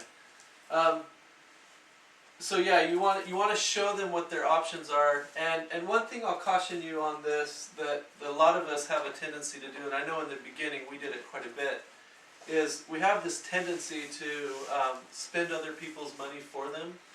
Meaning, if I know Jonathan's kind of struggling a little bit, with his finances, I'm maybe not even going to show him this side of the paper because I'm thinking, he can't afford a Business Leader kit. I'm not going to show that to him. I'm going to start him out over here at the Family Physician kit and say, Jonathan, I think this would be great for you, But I'm totally making the decision for Jonathan. I'm not empowering Jonathan and saying like, hey, here's your options. Where would you feel comfortable? What makes sense for you and your family? And it's actually a disservice for him because maybe he was interested in the business and he really wanted to start out with a kit and he'd figure out how to make the money work, right? But he'd be able to start out at the 25% on his Loyalty Rewards. But I never even really offered that to him because I kind of had preconceived what I thought would be kind of his budget, right? And so I've learned that I don't do that anymore. I will offer out the options and then ask them, where do you think, what makes sense for you and your family? Which kit kind of draws you to it? Like, what are you kind of attracted by? And one person in our team, just in that she only joined a month ago, and she's only spoken to 10 people in total. 3 of those bought kits. 2 of them bought the second biggest kit, the Every Oil kit, and another one bought another one which was for about 1,500 points as well. And that's in her first month. Yeah, You know, so you just never really assume. don't know. So never Yeah. assume Yeah. that they're not going to, because this could be the thing that they really have been waiting for. Yeah, And they just want it all straight away. Yeah. yeah. So yeah, just leave it in their hands, and trust that they're gonna make a decision that's best for them, right? And that's ultimately what you're trying to do at the end of the class, is determine with them, you know, through asking questions, determine with them what will benefit them the most. Okay, you know, what will serve them the most. You know, what types of things are you dealing with your family, right?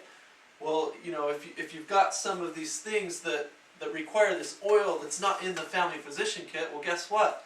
They probably want to add that oil to their order, or buy a kit that has that oil in it already, and that's going to be best for them, right?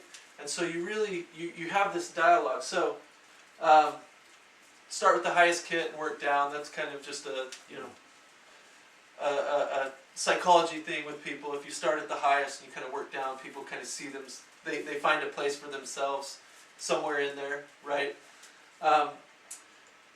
So I had lost my train of thought right now. So at the end of the class, after you've presented all of this, you've shown them all the kit options, I like to say this is where the real work begins. Okay, because now you've got this group out of here, you've just presented, they've all experienced the oils. Now you're going to connect with each of those people on a one-to-one, meaning you're going to go sit down with them. Now who finds that idea a little bit kind of nerve-wracking, or little kind of, you know, what do you say to them, right? You know, because now's when you're going to ask the question, are they ready to kind of get started, right? Okay, I do. That's not natural for me. Okay, I'll be honest. That's kind of a nervous time. If you'll learn a few key phrases and ways to kind of start your questions with people, I've found that's been really helpful in making it feel natural and not, you know, like you're coming up like, okay, you know, so so what are you gonna order there? You know what I mean? And so some of us feel like this a bit, you know, at the end of the class, like, oh my goodness, here it is, here it comes, now I gotta ask the big question. But if you'll start with some phrases like, you know, hey, you know, I'm just curious, you know, any of these oils stand out to you? Or Ben, you shared during yours how you say it. I liked how you phrased it also. Was it just say, was there any of the oils that you were interested in trying? Yeah, you know, and that feels natural, right? You've just shared a class about oils, and you're just asking, hey, you know, which ones were you kind of interested in? You know, so I'm just curious, what did you like most about the class? Okay, this wasn't, I'm just curious, did you like the class? Which is a yes/no answer, right? You're asking, what did you like most? You're assuming they liked it, right? It's kind of the assuming the sell piece. You assume they liked the class, and you're asking them, hey, what did you like most? Oh, I really loved when you talked about lifelong vitality. I've really been feeling like I need to get on some vitamins, and you know, I really like that part. And so they're kind of telling you what direction to go with it. Or, you know, I'm just curious, which kit interests you the most? Oh, you know, I was kind of looking at the Natural Solutions kit. I thought that'd be good for my family. Or, you know, would it be okay if? That's a good way to start it. See, you're always seeking this openness, right? You're not really coming like aggressively at somebody. So, would it be okay? Would it be okay if we set up your wholesale account tonight? You know, they've told you they're interested in a kit. You know, hey, I like the Natural Solutions kit. Would it be okay if we set up your wholesale kit tonight?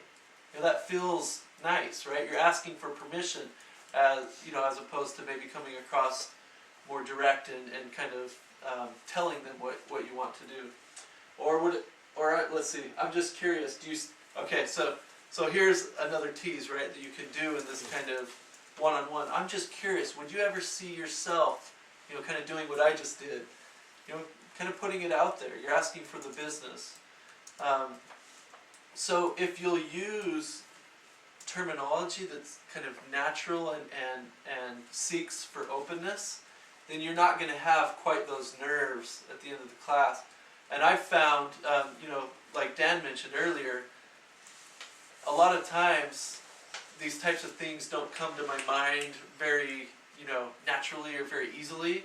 But I've found if I just memorize them, you know, I'll pick a few that feel good for me. I memorize them, and then I don't just like a robot regurgitate them, but maybe I rephrase it in my own voice a little bit. Then I have that in my mind, and it can come out more more naturally. So if you look at this and you say, I don't know if I remember what to say. Well, practice it. Sit down with your spouse and say, hey, do you mind if I practice trying to close a class with you? This time act, like uninterested, or this time act like you're really interested, and try it out a few times. Just role playing. Do some role playing with somebody that it's safe with, that you can do, which is really funny. I've found that even that to be kind of tough to do. It's always harder to Yeah, role play like at work or whatever, Yeah. Like that. Gosh. But I promise, if you'll practice this and you'll get comfortable with these types of phrases, when you get to a class, it's going to feel natural to you, and you're not going to have kind of this really nervous energy that people don't like. I was going to share what Lisa was going to say about You know the that. starfish training that was on There's a book called Diamond? Stuff. Oh yeah. I liked the they don't call it closing.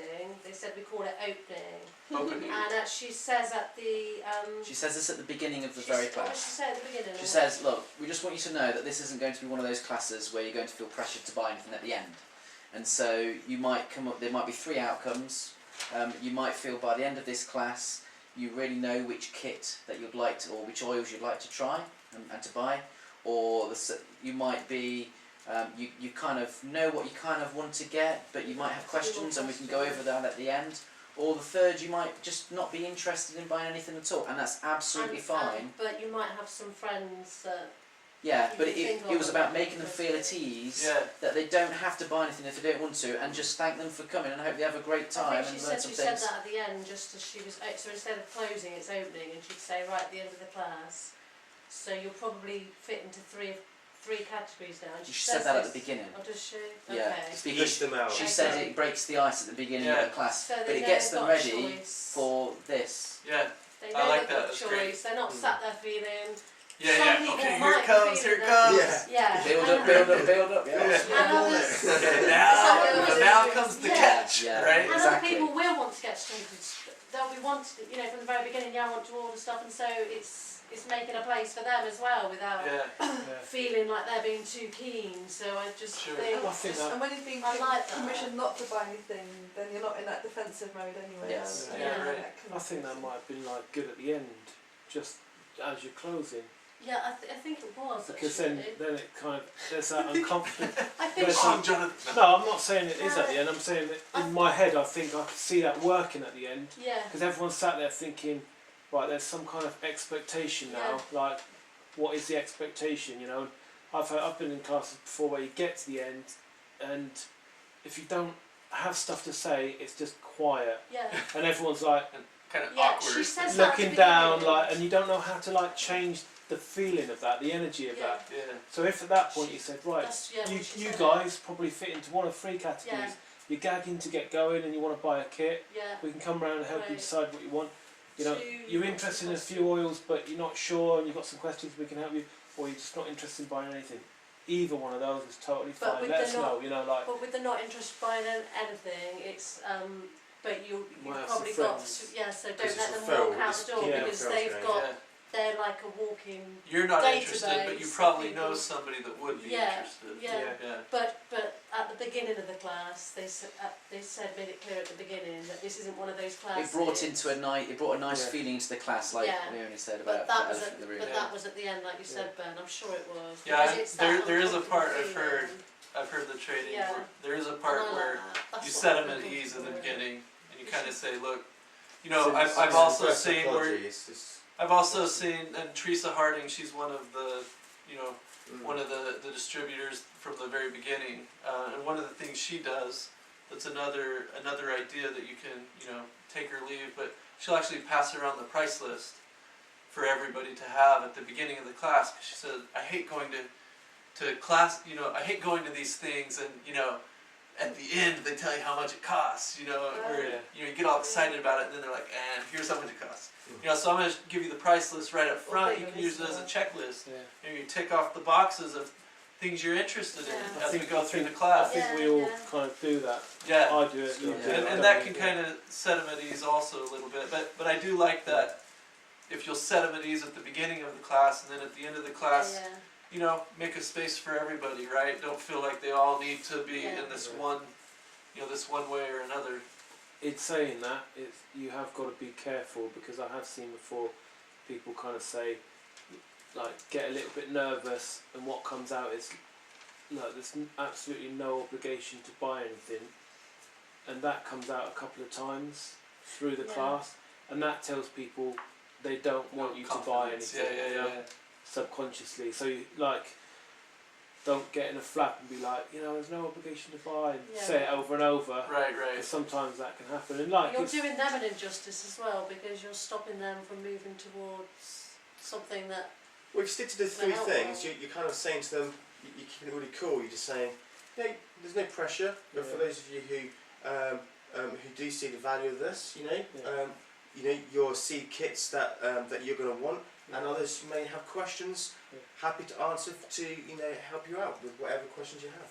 yeah. Yeah. So just keep it kind of. Yeah, I've seen that also, where it comes across as kind of a complete lack of confidence, where you're kind of apologizing Yeah. for yourself, and you Mm. definitely don't want to come across that way. Yeah. But there is a good way that you can kind of set them at ease from the get go. Yeah. All right, so Do you want to say something? Oh, I just wanted to Oh, ask what the scenario is. If you're coming round to people, are they just sitting in their chairs waiting for you to come round, or what's actually happening when you're going round? Can I tell you something that I've done to kind of bridge the gap? I've done. I'm sure you've got a better way than I have, but Go right ahead. I've just something that quickly came to mind is what I tend to do. I can't remember where I found it or heard of it, but what I tend to do is I have little sample bottles of like 3 different oils, like lavender, peppermint, and lemon, and I say, you know, I'd like this is it's the end of the class now. You know, you're welcome to kind of have some cake or drinks or whatever's there, but I'm going to be coming round, you know, with some samples, you know, and you'll get to take one home, like take a free sample, and so all of a sudden, like they're at the end of the class, they've been invited to have a drink and cake, and I'm going to come round and give them something for free, and so straight away, like everyone just feels like and you walk around, and as you kind of saying, what sample would you like, it gives you that kind of ease into Mm. having a conversation Yeah. with them, Yeah. Yeah, and you just kind of work your way round. That's something that I've done that's Yeah, been that's helpful. great. yeah, It's cool. I like that also. Mm. Yeah. And it goes into I the big use go-giver. Melissa. Hello, Christina. Yeah. Uh, and frankincense. yeah, and Rose. Yeah. Ooh. That's what the go-giver does. They're the It's most like expensive. giving out Get some like- rose Yeah. and then says that you Yeah. can buy Yeah. And you're not having any of it. It's Put it on. Just Now. uses that. Then people feel happy that you're It's giving them Good something. ideas of that's- getting from. Yeah. It's just more natural. Because Yeah. else if you say, alright, that's the end of the class, if you've got any questions, and then like, there's kind of like a bit of a silence, and Everybody's Then like, it's- I don't want to be the first one yeah, to and then leave. as soon as you kind of make the move to go and like approach someone, they're like, oh, here he comes, you know, like, You sound suspiciously it rude. can feel like that, can't Yeah, it? yeah, it can. Yeah. And everyone starts swallowing. You can hear the fourth chorus. So- The idea is to just make it as natural feeling as possible, because as soon as you have that nervous energy, then people are just kind of on edge and Yeah. uncomfortable and not in a place to really, you know, to be safe, to kind of tell you where they're at, to tell you what they need. So yeah, I really like that idea. That's great. See, RyanBen, Mm. so awesome. Don't you guys agree? I know. He's awesome. Love it. Okay. So, you guys had another order form. Do you We have make them it- fill this out also? No, or we make our own. Yeah. We do our own. Yeah, because that's It's always in dollars, and they often look really They have busy and they have a hectic. UK Yeah. version. Yeah, it's no good. It's just so. It's actually the first time I've seen your own. So Oh, really? Yeah, and also the enrolment kits. Yeah, yes, doTERRA put them on there, but they always leave off the VAT and the delivery, and so that's why we made our own. See, my enrolment kit, what version of that is all of the information that they need to give to open an account, Yeah. plus all of the enrolment kits are on it. so they can see them all. Including that. The what? And you include the VAT. I include the VAT and the delivery on all of the options. And Yes. that particular one behind you that I was showing earlier, Mm-hmm. I've just kind of like put together a few kits that include the wholesale kind of membership as well, like the new emotional ones on there and the mood management kit, just because we've been teaching some kind of emotion classes recently as well, you know. It's cool. But yeah, Is that on your Dunno. Google Drive? yeah, this one just seems very contractual, you know, like sign here and like I don't know, it just, and it's really busy. Like Yeah. there's a lot going on. NRP's all on there. It's So, I mean, the bottom line is you need to show them, and the reason I have this one up here is you need to show them how, what they need to fill out, Yeah, right? yeah. So you need to go over the form with them. Hey, look, you know, you're ready to buy your kit. You said you want to get started tonight. Just need to get your name here, get your address, your phone number, you know, email address. Show them what they need to do to fill out the form. Don't just hand it to them and expect them to kind of figure it out themselves. So, you know, sign here. You know, put your payment information right here. You know, just really spell it out for them. Walk them through. Then it's very clear how they do it. So yeah, to me it's you know it's 6 or half a dozen. You know, either way for me of what you use. No. I don't think that matters too much. Just as long as it's clear to them what action they need to take to get their account set up, and you kind of walk them through that point. So. And then, you know, obviously you're going to schedule the membership overview. You can do that night if that works, or you can follow up with them. If you've got loads of enrollments happening, you may want to do it at that time as opposed to trying to get back a hold of people, you know, ringing them on the phone and trying to get a hold of them catch them again. You have them right there. Tell them the next step after you get your oils, you can get your oils in 3 or 4 days. I'd love to meet with you at that point. We'll kind of go through, we'll open the bottles and you know, make sure, or help you maximize your membership, you know, show you all the benefits that are available to you and that type of How thing. does it take to go through a membership and do you do it over the phone sometimes? You could do it over the phone. I feel like it's most effective in person, Okay. and so, but yeah, you certainly could. I think there's even some electronic versions that you can like shoot them an email and say, hey, you know, click to this page, you know, look here. That's right. But definitely kind of sitting down and showing it to Of course them it is, and yeah. kind of walking through it. So you More can feel the one-on-one personal, touch, yeah. yeah. I don't mind Yeah. you if you want to stay. I I'm don't going know. to have to go collect my daughter and then So my fair, other it's just daughter. Ben's car. Yeah, we just So you finished can- up you on can this stay, one. You can stay, you know, however. I've got some other questions, but yeah, you guys Yeah, keep doing your definitely. thing. Great to meet you. Yeah. Oh, hugs. We get hugs. Yeah. Sorry, I think I did that earlier. Nice to meet you, Good to Mel. I see can shake your hand or give you a hug.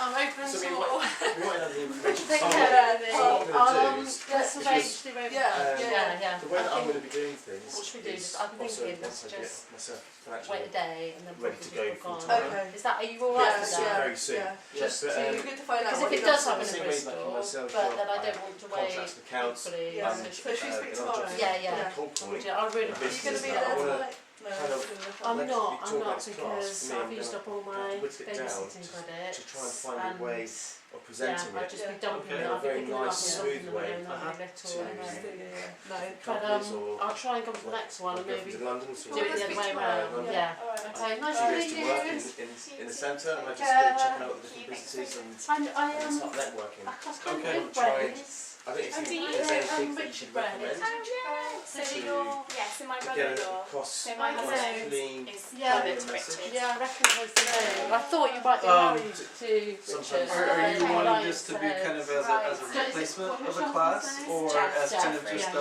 a real So I quick? knew he probably doesn't know me, quick Richard, but I intro remember. into And Rachel, I know to Rachel. discuss Super Products. great, thank you. and then discuss products and potentially so it's looking for people for businesses really as well.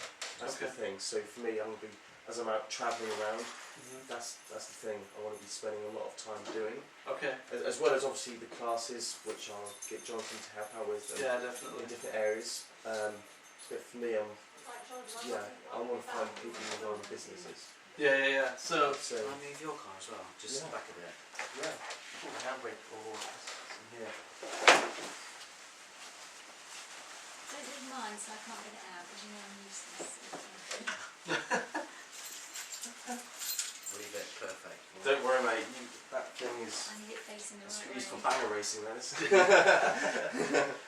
it's been through the paces, huh? Yeah, well, my company car's gone back, so that's just my in-between car. Okay, So I'm like, gotcha. whatever. Yeah, so I think I understand what you're looking for. I've heard different ways that people have done it. I've seen where they've used the acronym SAFE. Mm, You know, I'm trying to remember what they all stand for. mm, I remember F was fast and E was effective. I'm trying to remember what the S and A were, but mm. you know, something Yeah, like yeah. that. Like essential oils are safe. You know, they're this or this Yeah. or this and this, and where you can kind of whittle down, you know, the first few points, the 1, 2, 3, 4, on the sheet into, you know, Mm. just kind of a little, you know, like a pitch almost. Yeah. You know, like an Exactly. um, Because when it comes to some of the times that I've spoken to people, I say that, you know, I'm involved in something really exciting, and I say that they're essential oils, they're the most powerful, purest essential oils in the world. And I say that that's really quite a bold statement, but, you know, I've worked in healthcare for the last 10 years, and I've scrutinised this, Yeah. and so I say, you know, and I've experienced this. I said my girlfriend has had X, Y, and Z, like the chicken pox, and we used Melaleuca on it, and it sorted out so fast. You know, Yeah. fixed it straight away. You know, I've done this, that. You know, Mhm. so I talk about a couple of things, and I say, you know, I wanted to share this so you can have an experience, and there's also the business side if you're interested. So I don't know. That's some of the things that I just talk about from the get-go. yeah. But I don't know if there's anything else. I would think, I mean, depending on what types of businesses you're going in to talk to, you'd maybe want a message that kind of really identifies with them. Mm. You know, like if you went into like a chiropractor, or Mm, you know, you're going to talk more about, you know, using them maybe in some of their services, or yeah. you know, Deep Blue of course would be a great one for chiropractors and Of stuff. course. Yeah. You know, dental office, you could something else maybe in the waiting room that kind of Mm, reduces some of the dental smells, you know, puts Mm. people at ease. yeah. You know, stuff like that. So I think you'd probably want to kind of cater your message to your audience. You know, How can who it you're fit into approaching. how can it fit into their business model? And, Yeah. Yeah. Mm. I know some people that have approached spas, you know, to kind of use them and, you know, integrate them into some of their spa services, whether it's, you know, a hand massage after Mm. they get their hair cut, or, you know, whatever they do to kind of add extra value. Mm. Maybe it's the scalp massage where they add a little, you know, tea tree oil in it or something. You know what I mean? Mm. But you really kind of just need to tailor what your message is, you know, Yeah. to the business you're approaching. Mm. Because telling somebody about using tea tree in their shampoo at a chiropractor's office, you know, Exactly. Yeah. yeah, they say, oh, that's cool. When it comes to I'll make sure to tell my wife. yeah, You know? exactly. Yeah. No, too right. And I guess it's identifying. It's asking them the questions to Yeah. identify how it can be used in their practices. When it comes to the experiences that you or your friends have had in America, what have been the key areas where it's shown greatest success? When it comes to people who've gone fast track and invested their time wisely, and like from my point of view, maybe I'm not getting doTERRA correctly. I'm partly thinking I maybe don't want to spend so much time getting bogged down in loads and loads of classes. I want to find people who are business oriented, who have the contacts in place already, who can do that, and I can focus my time on those guys with the classes instead of me trying to do loads and loads. Do you see where I'm coming from? I think I understand what you're asking. Is there anything- So it really just depends on, you know, your skill level. You know, how good are you at finding those people? For a lot of us that don't have a lot of experience in sales or network marketing in general, we teach classes because 9 out of 10 people that start with doTERRA are customers. Yeah. You know, and 1 out of 10. I mean, that's the averages. Yeah. of 90% of people that have a membership with doTERRA simply buy the oils. It's only the 10% that build the business. Still, it's big. Which is fantastic Yeah, of course for your it is. business because you Yeah. have this huge customer base, right? Yeah. That helps your volume, right?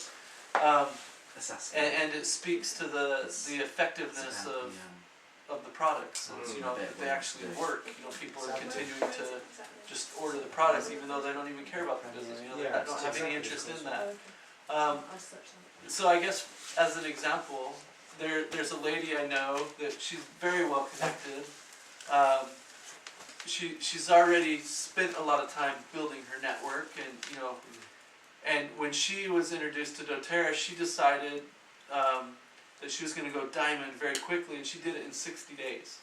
Wow. Okay, now, that is the exception, right? Yeah. But the reason why is she'd already done all of the hard work, right? And she was just, she had him, she just rung him up like, hey, I'm doing this, do you want to join with me? Yeah, I want to join with you. Okay, buy the business leader kit, cost, whatever. Oh, yes, I'm doing that, And she built it out very quickly. She had lots of rich friends.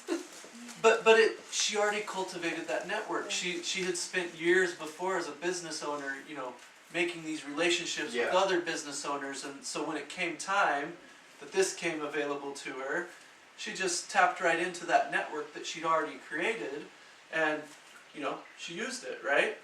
Now, me, I was a software engineer.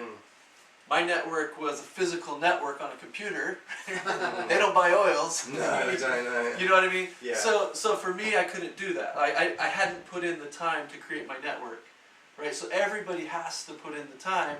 Some people have already done it. They've already honed their skills. They can immediately, they know who they want their builders to be. They go out, they have this discussion, their builders come on. Most people, that's not the case. Most people in doTERRA actually have never done network marketing before. This is like kind of their first go at it, right? And if that's the case, what I would suggest doing is, like it says, you invite everyone. And so if you want to avoid tons of classes, well, hopefully you've got the skill set to be able to do that. But most people, they're going to invite people to classes. From the classes, they're going to kind of see the people that kind of pop up out of the classes. They're going to just follow the process. Invite them, talk to them about the business, invite them to kind of join them, and the numbers are 1 out of 10. Across doTERRA.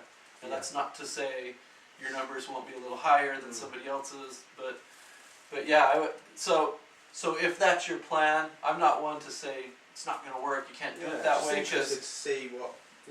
the sky's the limit, really. But it all just comes back to you. What are you able to do? And maybe you start that way. You start your approach, and you look after a month or two, and you say, okay, I need to reevaluate here. My first idea here isn't quite working. What can I tweak? What do I need to do a little bit differently? You're going to talk with Jonathan and say, hey, I've been doing this.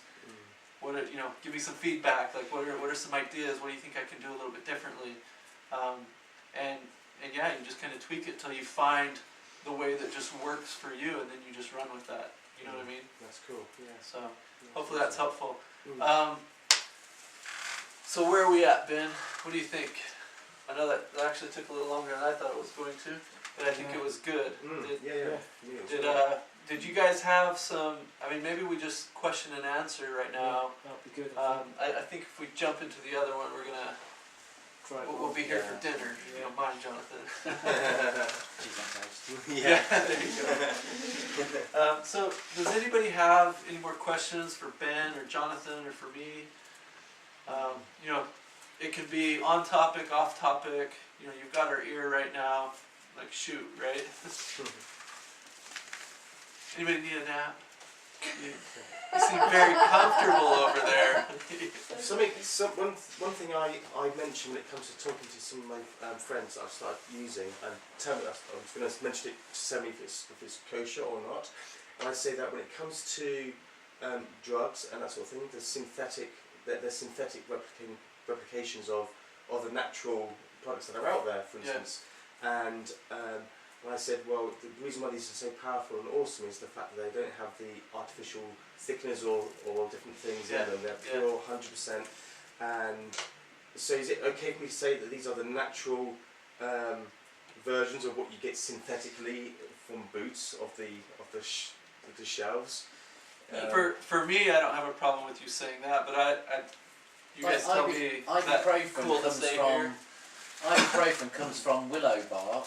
Aspirin. Aspirin does, sorry. Yeah. And potatoes and cucumbers Yeah. as well. Yeah. Right?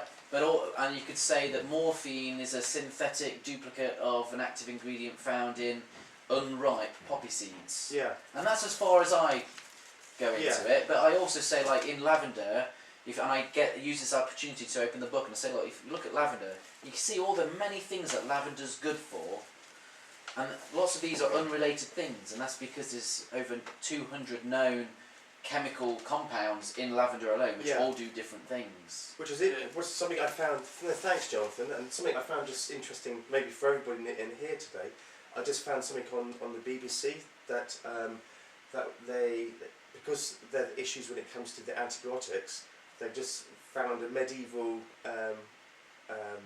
what's called recipe with leek, onions, and all various different things that has to be done in a certain particular process that actually makes up an antibiotic which is powerful enough to kill all the NHS like the diseases. Yeah.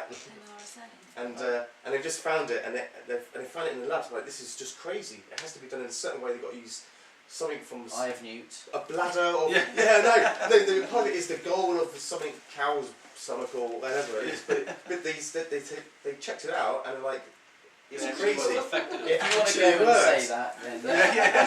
It's on the BBC. It's like an official thing. They've got scientists all labbed up, from Cambridge or whatever, saying it's crazy. We're developing this, and so I guess the only reason why I mentioned that is kind of, for me, it kind of, because I like to scrutinise the product, so that if people scrutinise it, I'm like, yeah, I did the same. Instead of me getting defensive, I'm like, yeah, I've scrutinised things, so that way I can say, well, actually, this is experience. Scientists are discovering that back to the old days. These things do work. Yeah, kind of just to make the point that nature has a lot of answers. And yeah. So I just wanted to see if it was kosher for me to mention. Obviously, I would never say that this will cure your cancer or this will cure that. That's unethical. Can't make any claims. Yeah, you can't make any of that. No, exactly. But. Yeah. I have a question. One is, I was looking to see if the oils were organic and read that it doesn't fall into organic status because of some countries, I don't know, laws or whatever. So I'd just like you to tell me a little bit about that. And the other is, somebody, when I was kind of researching on the internet, they're saying that doTERRA oils weren't the purest because they include first, second and third distillation, whereas the purest ones would just be the first distillation. The first, yeah. So I'm not an expert, but I can give kind of my take on it. So I've heard Dr. Hill talk about. Do you know who Dr. Hill is? So Dr. Hill is the kind of the chief scientific advisor for doTERRA. He's worked in essential oils for decades, long before doTERRA ever existed, right? And kind of some of the things that I've heard him say with not only organic, but some of the other labels that certain things can get. doTERRA's CPTG label is beyond what AFNOR certified, or all these different bodies that these things could be, right? But it goes beyond that, beyond the mark. So even though they don't have the label that's certified organic on it, which, we all know that just because it says certified organic doesn't necessarily mean that it is on foods, but that they exceed the standards of organic. Now, you said that there of a few that don't. I'm not aware of that, so I guess I can't speak to that. I researched to see if I could call the oils organic. One of my they're in a Facebook different groups. category to that. That's what. So organic. So as far as I understand it, organic. The banner of organic means that there's certain pesticides and chemicals that are authorised to be used on a crop, and it can be called organic. So with doTERRA, part of this CPTG process is that any chemical residue from any pesticide or other chemical that might have kind of leached into the oil when it's extracted or when it's grown or harvested. All of that is stripped out chemically, so it is only Yes. pure essential oil from that plant, and the chemicals. But that it's naturally not found it's in not there. through like a second process. You know, it's not like they get the oil that was distilled and then they filter it out. No. It doesn't work that way. It's through the process of distillation that end product is then tested through multiple different tests to assure that it doesn't have any pesticides, any herbicides or fillers That's not or necessarily the point. fungi or anything else, Yeah. bacteria that could have gotten in there had it been contaminated Alright. or something. It would be more important to me that they weren't actually, that those chemicals weren't being used in the first place than Yeah, that they were being stripped out. right. And I guess that's kind of the point I'm making is it's not that they're stripping them out. It's that they test that the end product they have doesn't have any of those. Had they used pesticides or herbicides, like those are going to show up in the product because some components of those will go through in the distillation process. So what you're saying is that if there were any, they would come up. They would be detected. They would show as well. up. Yeah. Oh, they'd be Exactly. rejected rather. Uh-huh. Okay. So their detection rate is very, actually when I went to London and saw one presentation, and I remember hearing them saying, because someone asked them about the CPTG, is that are doTERRA now the governing body for the, Yeah. you've probably heard that one before. So, but what they were saying is if there's anything that falls below their purification level, it's rejected, that batch. Yeah, outright. And each batch is tested separately. It's the same. Yeah. Yeah, sorry, I probably was in my phrases was Okay, I misleading understand. into what I was When you- trying to say there. When you look at, if you really look into the difference between CPTG and what that really stands for, Yeah. it's in a different category, above and beyond even organic category. And it's the same thing with fair trading. We don't have the fair trading label on, but we have. If you look in the difference between fair trading and the co-impact sourcing label, because doTERRA have felt that the fair trading label still isn't good enough, and that's why if you look into what that stands for and what parameters you have to tick to be able to get fair trading, and then when you go and look at what the co-impact sourcing really means, then it's a different category again. And that is why they created kind of their own process, because they felt none of them satisfied everything. Didn't have the requirements across the board that they would be satisfied with the purity and the potency of the oils. And so that's kind of what I was meaning when I say what they do is actually above and beyond what it would take to get GRAS certified in the U.S. or AFNIR certified or not IEEE, that's a technological one, but it's the ISO. ISO has a standard for Yeah. Mm. So even if something is grown completely organically, and the farmers do everything they can to ensure that, there are still things that could happen which are out of their control.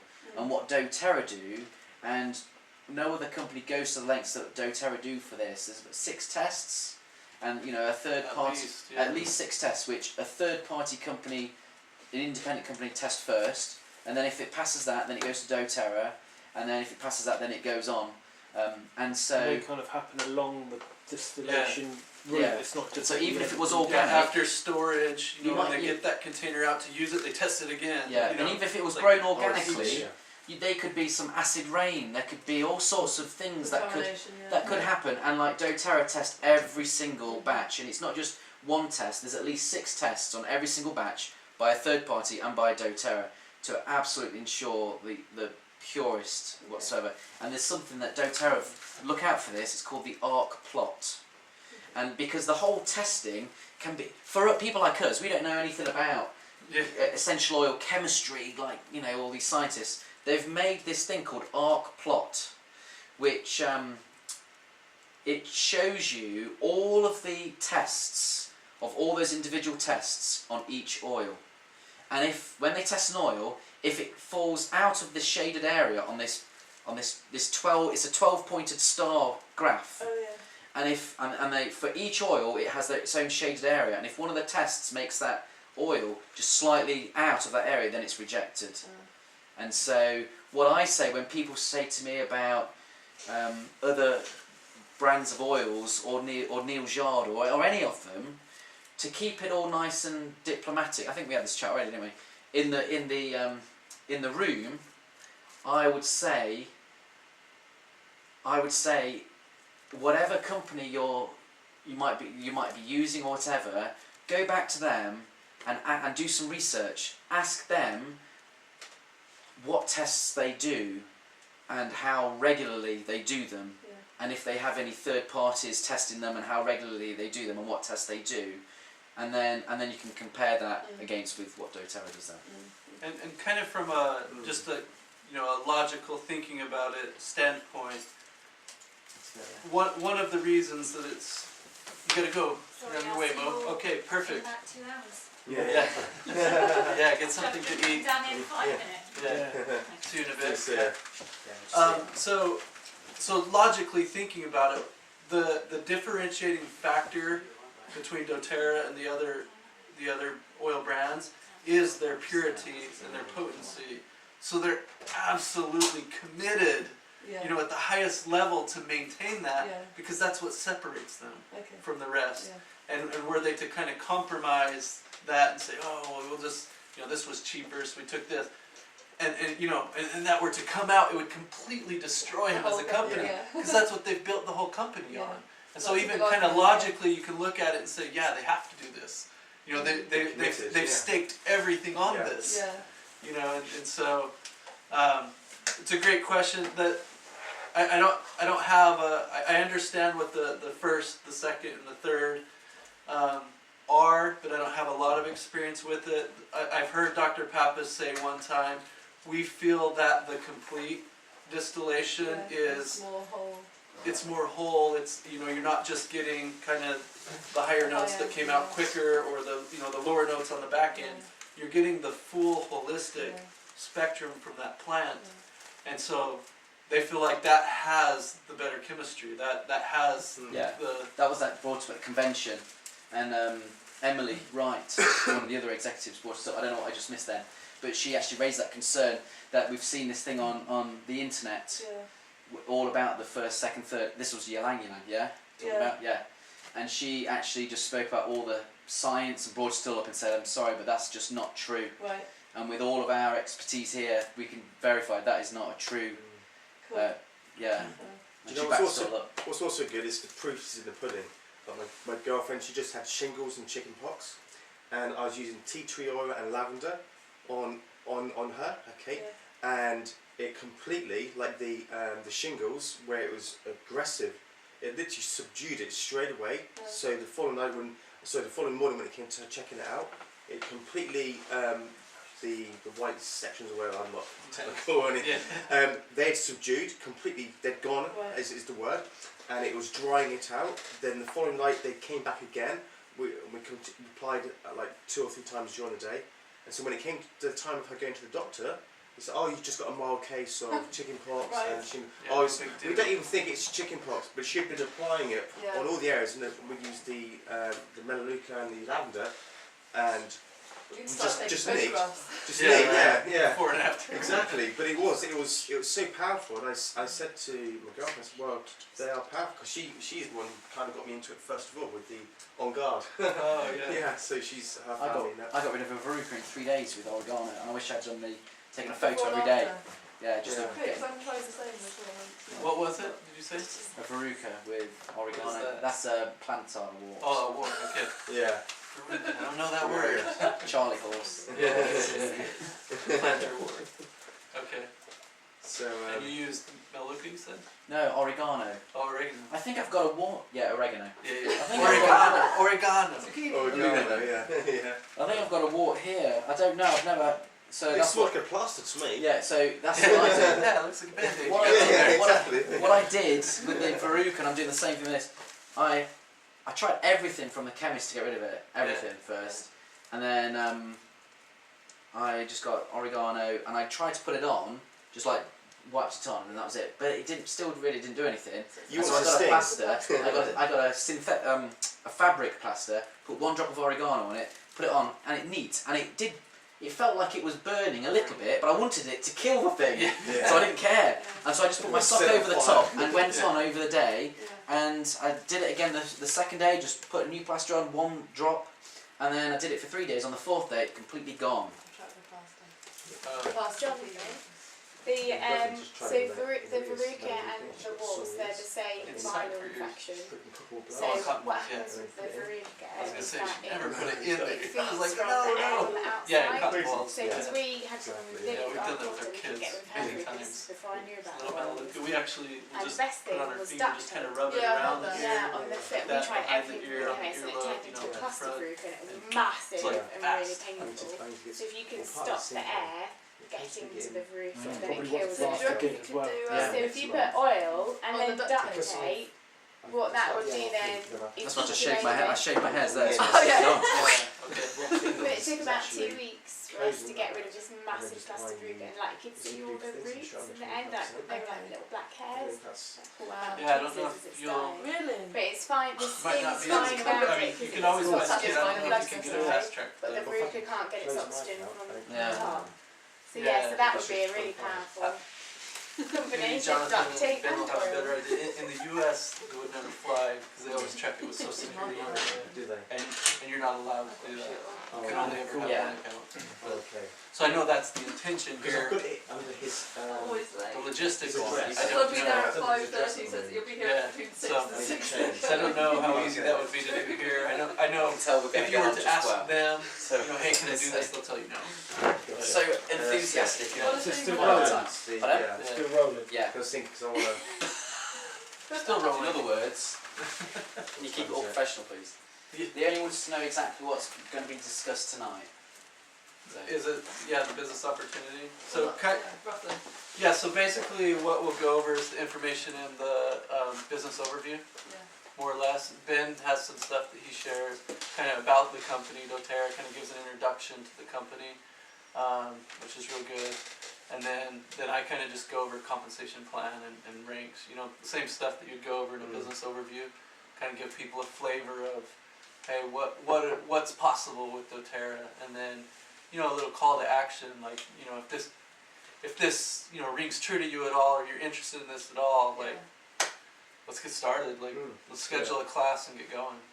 So, yeah, that's kind of, I mean, would you say that's a pretty fair? Yeah, so kind of specifically for new people that are interested in hearing about the business opportunity. I've been to one before, I've been to a few before, and with Ryan, I find them a very powerful meeting actually, and so it's, yeah, I'm going to try and get as many people there It's a tonight. bit more high tech this time. We've got a like projector and PowerPoint, and it's a bit more engaging. Videos that work sometimes. It's awesome. Figure that out. It's all No, we right. gotta It's sort it all out. right. I want it.